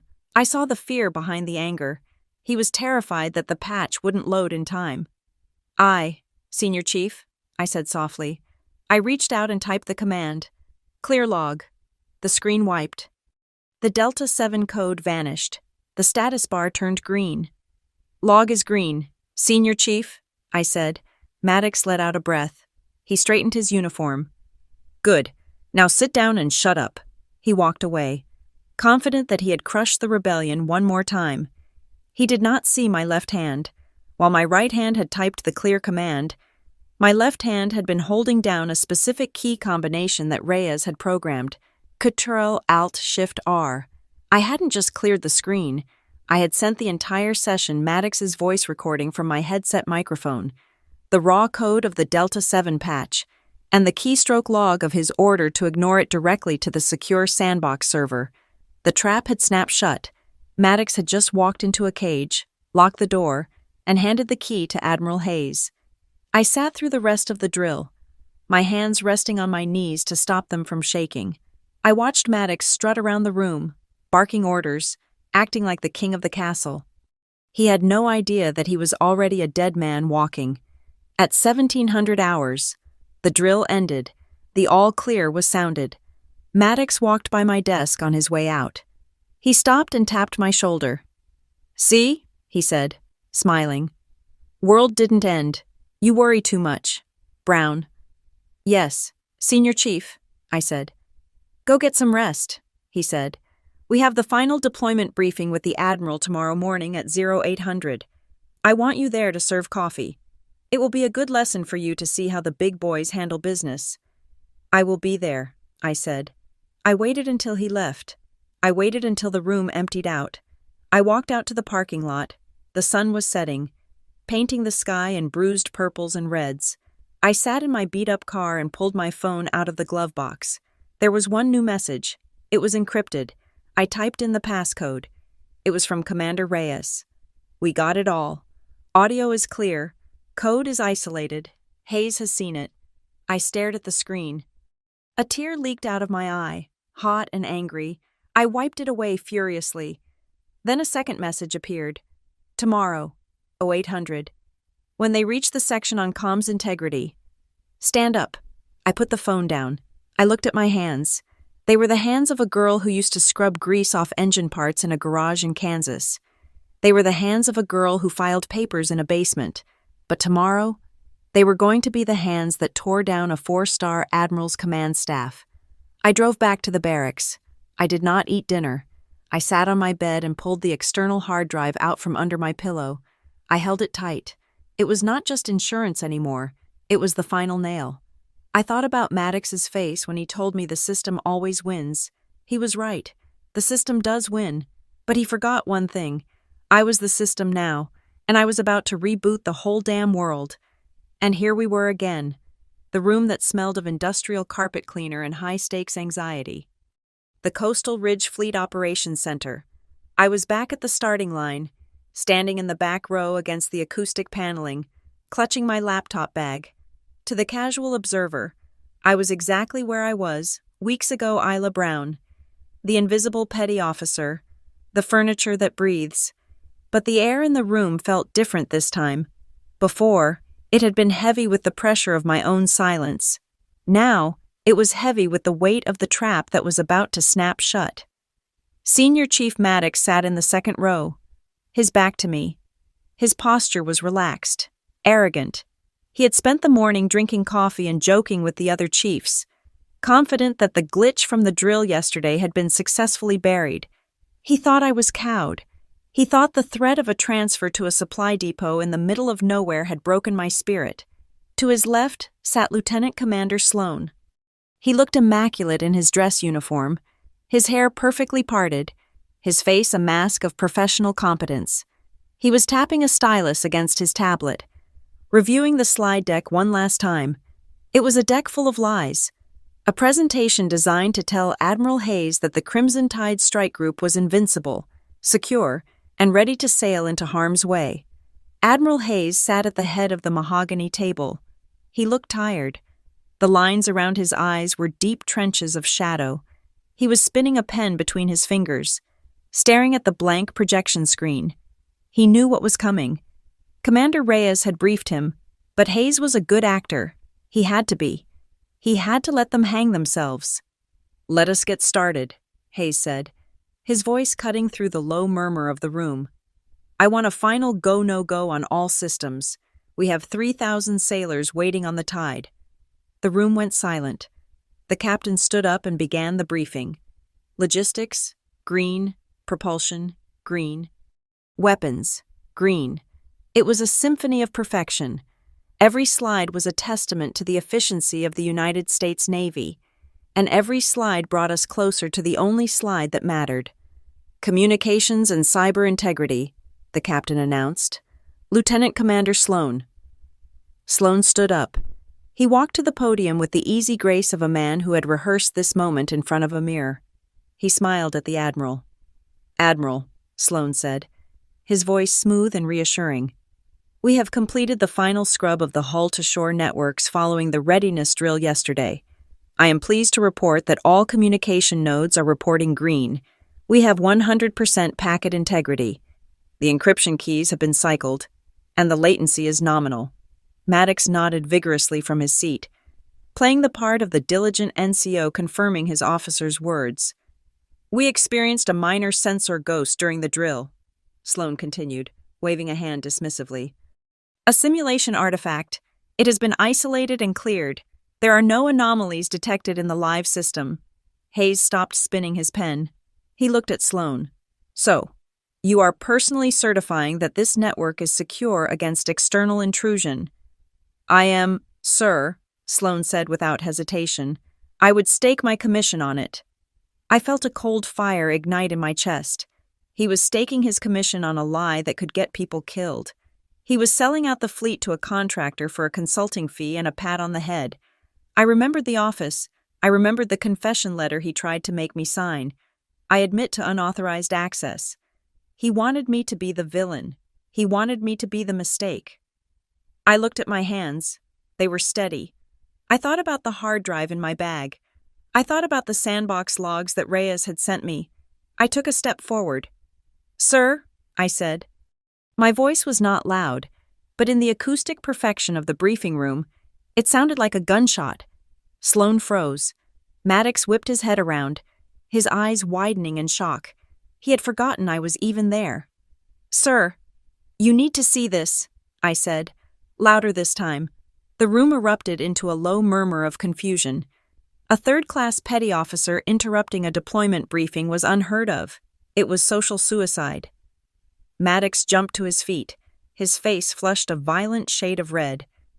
"Petty Officer Brown, you are out of line. Stand down immediately." He moved toward me, his hands clenched into fists. He looked ready to physically drag me out of the room. "I told you to serve coffee, not open your mouth. Get out, now." "I said you need to see this, sir," I repeated, looking past Maddox, straight at the Admiral.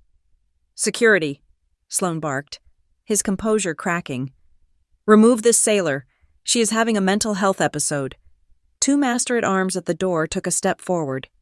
Admiral Hayes raised his hand. It was a small gesture, but it stopped the entire room cold. "Hold," Hayes said. Maddox froze in his tracks, halfway between the table and me. "Admiral, She is a disgruntled junior tech. She was relieved of duty for incompetence. I will handle. I said hold. Senior Chief. Hayes said. His voice was ice. If a sailor thinks I need to see something before I send a carrier group into a combat zone, I am inclined to look. He pointed at the data port at the head of the table. Plug it in. Petty Officer Brown. Maddox looked at the Admiral, then back at me. The fear in his eyes was naked now. He realized, in that split second, that the script had changed. I walked past him. I did not look at him. I walked to the podium, where Sloane was still standing. He looked at me with a mixture of hatred and panic. He stepped aside, because he had no choice. I placed my laptop on the podium. I plugged in the HDMI cable. Switching to auxiliary, I said. The all-green slide vanished. In its place, a black terminal window appeared on the massive screen. It was the log from the sandbox. This is not the live system, I said, my voice echoing in the silence. This is a containment sandbox that was installed on the network 48 hours ago. Lieutenant Commander Sloane told you the network is secure. He told you the anomaly yesterday was a simulation artifact. I hit a key. The screen filled with red text. Incoming packet source external Helios Defense Relay 04. Payload V7 V2.0. Override execute target. USS Resolute. Comms Master. This is the patch that hit the network yesterday at 1400 hours, I said. It is a remote override command sent by Helios Defense Systems. It is designed to silence the ship's outgoing distress beacons. A gasp went through the room. The officers in the front row leaned forward. That is impossible, Sloane stammered, his face pale. That is a fabrication. She wrote that code herself. Did I? I asked. I hit another key. The screen changed. It showed a video file. It was a screen capture of my workstation during the drill. It showed the pop-up window. It showed the cursor moving. And then, the audio played. It was crystal clear. Captured from my headset microphone. I am ordering you to do your damn job and stop imagining ghosts. If that board is not green in 5 seconds, I will have you court-martialed. Clear. Maddox's voice. The threat. The order to falsify the log. Maddox stood there, swaying slightly, as if he had been punched in the gut. The color had drained from his face completely. And here, I said, typing a final command, is the authentication log for the cover-up. The screen displayed a list of timestamps. User D. Maddox Senior Chief Action Log Edit. Delete entry time. 14:05. Senior Chief Maddox accessed the server 5 minutes after the drill to manually delete the Delta 7 entry, I said. But he forgot one thing. He was logged into the sandbox. He was editing a mirror. He scrubbed the reflection, but he left the original intact. I turned to look at Sloane. And you, sir, I said. You signed the verification report at 1700 hours. You certified that you had personally reviewed the raw data. If you had reviewed the raw data, you would have seen the deletion flags. You didn't look, or you knew, and you signed it anyway. The room was deathly silent. It was the kind of silence where you could hear a career dying. Sloane swallowed hard. He looked at the Admiral. He tried to muster his politician's smile, but it faltered. Admiral, Sloane said, his voice trembling. This is an unauthorized entrapment operation. Petty Officer Brown has illegally accessed a secure environment. She is hacking the briefing. This data is manipulated. It is a deep fake. It is not a hack, I said. She is a rogue agent. Sloane shouted, pointing a shaking finger at me. She has a history of insubordination. She's trying to sabotage the deployment. Enough, Admiral Hayes said. He stood up. He did not look at the screen anymore. He looked at Sloane.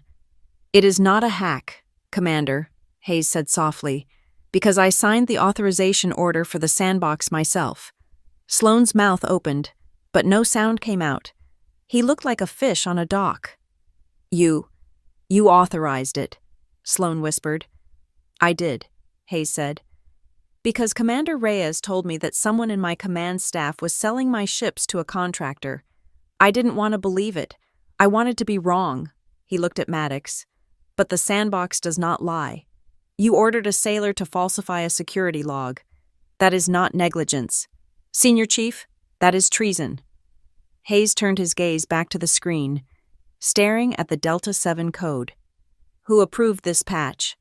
Hayes asked. Who at Helios authorized a remote override of a United States warship without going through Fleet Cyber? The room was silent. From the back of the room, a tall officer in a dress blue uniform stood up. It was the JAG officer, the Navy's lawyer. He was holding a tablet. Admiral, the JAG officer said, based on the data provided in the sandbox and an independent financial investigation conducted by Commander Reyes, we have identified a series of wire transfers from a shell company associated with Helios Defense Systems to offshore accounts held by Senior Chief Dale Maddox and Lieutenant Commander Sloan. The JAG officer looked at the master-at-arms. Take them into custody. The two guards moved. They did not hesitate. They marched toward the front of the room. Maddox watched them come. He looked at his hands. Then he looked at me. His face twisted into a sneer of pure venom. You stupid little girl, Maddox hissed as the guard grabbed his arm. You think you won? You think this is over? You have no idea what you just touched. Delta 7 is bigger than this room. It is bigger than the Navy. Hands behind your back, the guard shouted. Forcing Maddox's arms together, the sound of the handcuffs ratcheting shut was loud and metallic. Maddox struggled, turning his head to lock eyes with me one last time. They are going to bury you. Brown, he spat. You do not know who you messed with. I stood at the podium, my heart pounding against my ribs like a hammer. I looked straight into his eyes. I did not flinch. I did not look down. I know exactly who I messed with, I said, my voice steady. I messed with the glitch. Sloan did not fight. He slumped in his chair, letting the guard pull him up. He looked defeated. His perfect uniform now just a costume for a criminal. He wouldn't look at anyone. He just stared at the floor as they led him out. The heavy doors swung shut behind them. The room was quiet again. The tension had broken, replaced by a collective state of shock. Admiral Hayes remained standing. He looked at the screen, at the red triangle of the Delta 7 code. He stared at it for a long time. His expression shifted. The anger faded, replaced by something else, something haunting. He remembered his daughter. He remembered the crash. He remembered the questions that were never answered. He turned slowly to look at me. For the first time, I saw him not as a 4-star admiral, but as a man who had just been handed the weapon that killed his child. There was fear in his eyes, fear of the truth that code represented, but underneath the fear, there was respect. He looked at my uniform. He looked at my rank insignia, Petty Officer 3rd Class, the lowest thing in the room. You saved this fleet, Petty Officer, Hayes said quietly. I just read the logs, sir, I said. No, Hayes said. You refused to look away when everyone else did. He picked up his phone. He dialed a number. Secure the building, Hayes ordered into the phone. Lock down the base. No one enters or leaves. Get a team to the Helios corporate office in Virginia. I want their servers seized within the hour. He hung up. He looked at the JAG officer, then at Reyes, and finally back at me. Clear the room, Hayes said to the stunned officers. Everyone out, now. As the officers shuffled out, whispering and glancing back at the screen, Hayes motioned for me to come closer. Bring the drive, he said. We are going to the skiff, the secure interrogation room. Sir, I asked. Maddox said this was bigger than the Navy, Hayes said, his voice dark and dangerous. I believe him, and you are the only one who knows how to read the map. He walked toward the secure exit. I unplugged my laptop. I grabbed the hard drive. I followed him. I was not the invisible girl anymore. I was the hunter, and the hunt was just beginning. The Secure Compartmented Information Facility, or SCIF, was a room designed to not exist.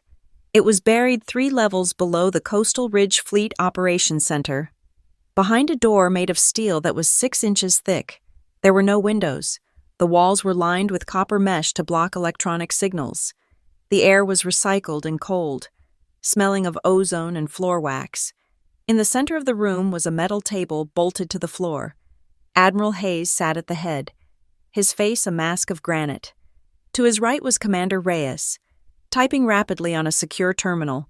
Across from them sat a team of 3 judge advocate general officers, Navy lawyers, who looked like sharks smelling blood in the water. And on the far side of the table, handcuffed to steel loops in the floor, sat Senior Chief Dale Maddox and Lieutenant Commander Sloan. I sat in the corner, in a plastic chair, watching them. Just an hour ago, Maddox had been screaming at me in the briefing room, threatening to bury me. Now, he was slumped in his chair, his face pale and sweaty. Sloan was even worse. He was shaking, his eyes darting around the room like a trapped animal, looking for an exit that did not exist. Reyes hit a key on his terminal. A large monitor on the wall flickered to life. "Record of evidence," Reyes said, his voice flat and clinical. "Sandbox session ID 409. The screen showed the log again. It was the same data I had shown upstairs, but here, in this sterile room, it looked even more damning. It showed the timeline of the crime in perfect, unarguable detail. 1,400 hours. The Delta 7 patch hits the network. 1,400 hours and 5 minutes. Maddox issues the verbal order to clear the log. 1,400 hours and 10 minutes. Sloan digitally signs the readiness report, certifying the system is clean. 1,700 hours. An encrypted packet is sent from the command node to an external server. 1,700 hours and 30 minutes. The log is manually edited to insert my user credentials over the intrusion event. The lead JAG officer, a captain with eyes like flint, leaned forward. He looked at Maddox. "Senior Chief Maddox," the JAG officer said, "we have traced the IP address of the external server that received the packet at 1,700 hours. It routes through a shell corporation in the Cayman Islands called Blue Horizon Logistics." Maddox stared at the table. He did not speak. "We also found a corresponding bank transfer," the JAG officer continued, looking at a paper file. $10,000 deposited into an account in your name, labeled as a consulting fee, from Blue Horizon Logistics. The transfer occurred exactly 1 hour after you cleared the log." Maddox looked up. His eyes were bloodshot. "It was a consulting fee," he rasped. "I do freelance work on the side.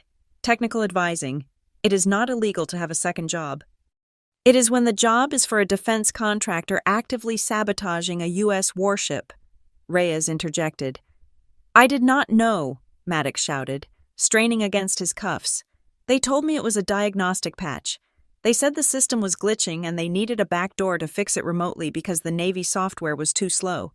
I was trying to keep the ship on schedule." Reyes tapped a key. A new document appeared on the screen. It was an email, an encrypted email recovered from the backup server I had accessed in the boneyard, from HDS/Director to D. Maddox. "Subject silence the alarm body. If the tech sees the override again, bury it.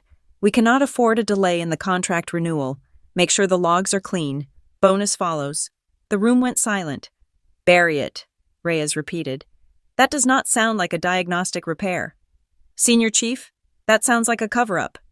Maddox's jaw worked, but no sound came out. The lie had collapsed under the weight of his own digital footprint. The JAG officer turned his gaze to Sloan.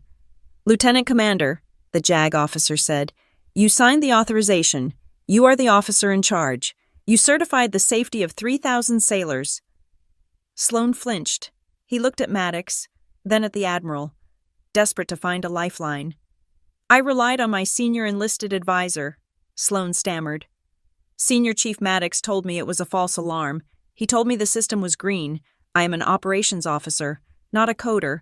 I trusted his expertise." "You trusted his expertise?" Admiral Hayes spoke for the first time.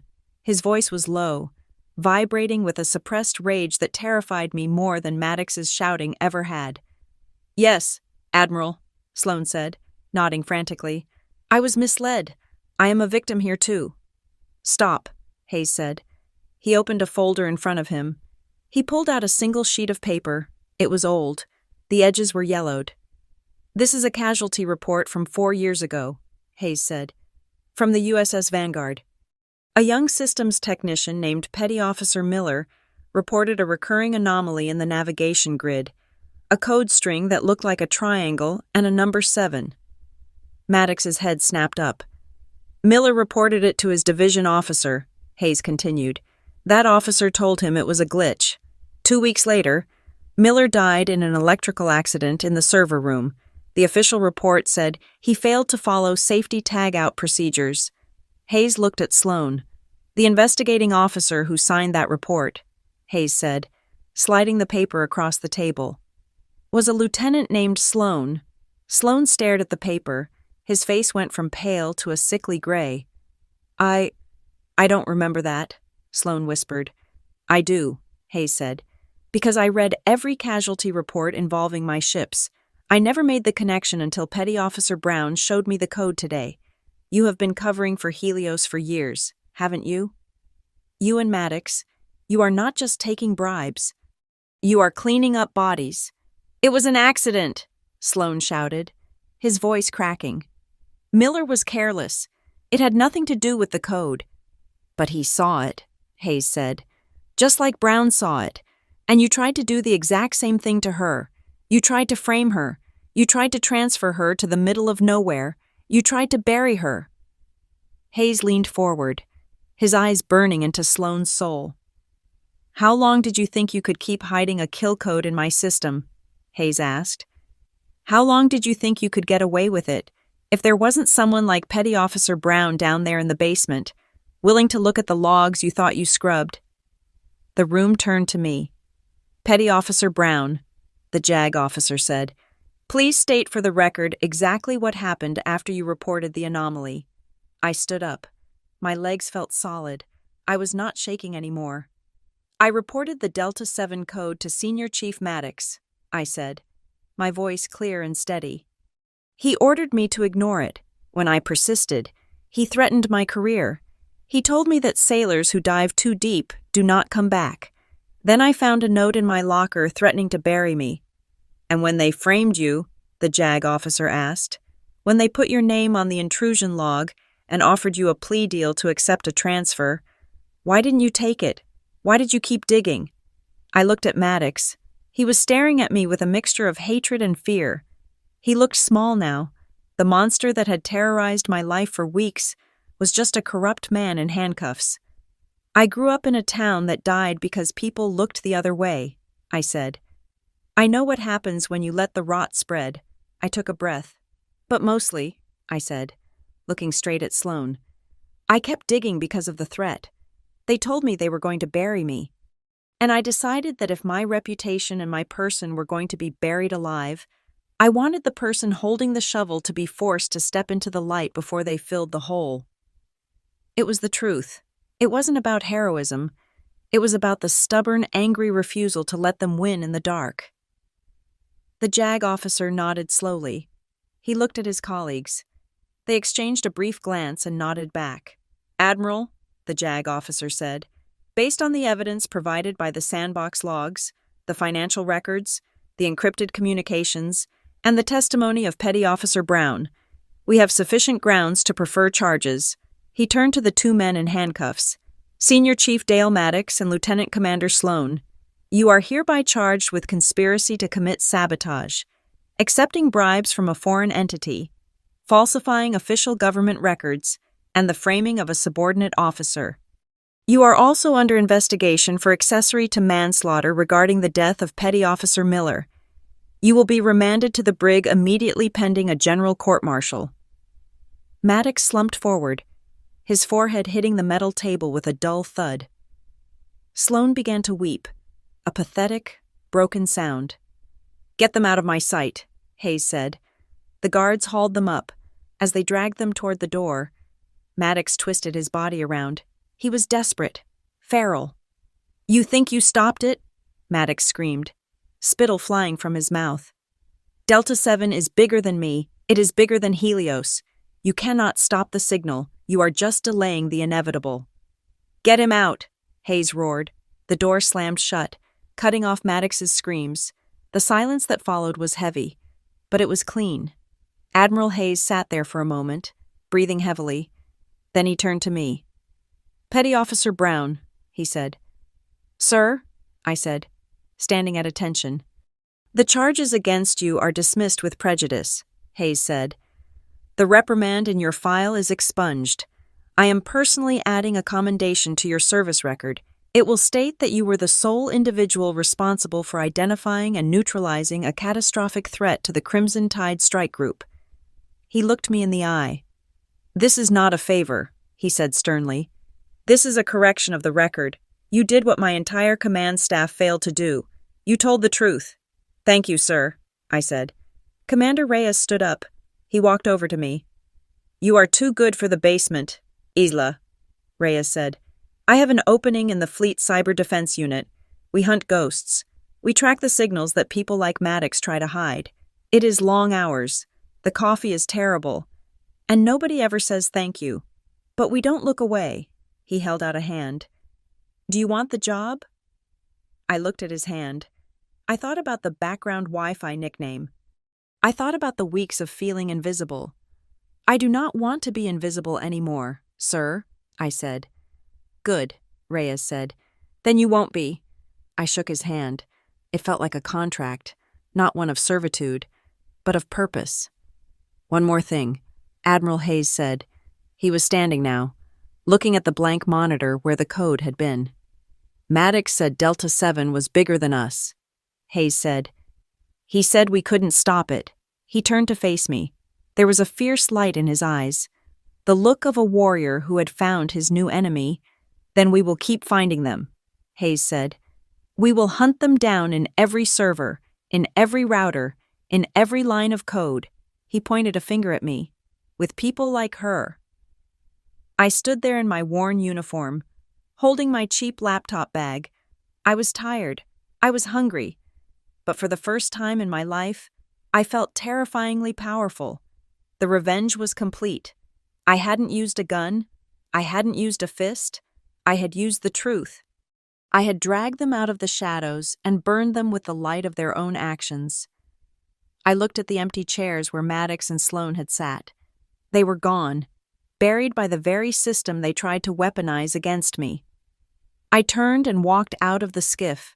I walked up the stairs, past the security checkpoint, and out into the cool night air of the base. The stars were out. The ocean air smelled like salt and freedom. The war wasn't over. Maddox was right about that. There were always more bugs. There were always more ghosts in the machine. But now, I knew how to hunt them, and I knew I wasn't just background noise anymore. I was the signal. Thank you so much for listening to this story. I want to know where you guys are tuning in from. Are you listening from your office, your car, or maybe while working late on a project like Isla?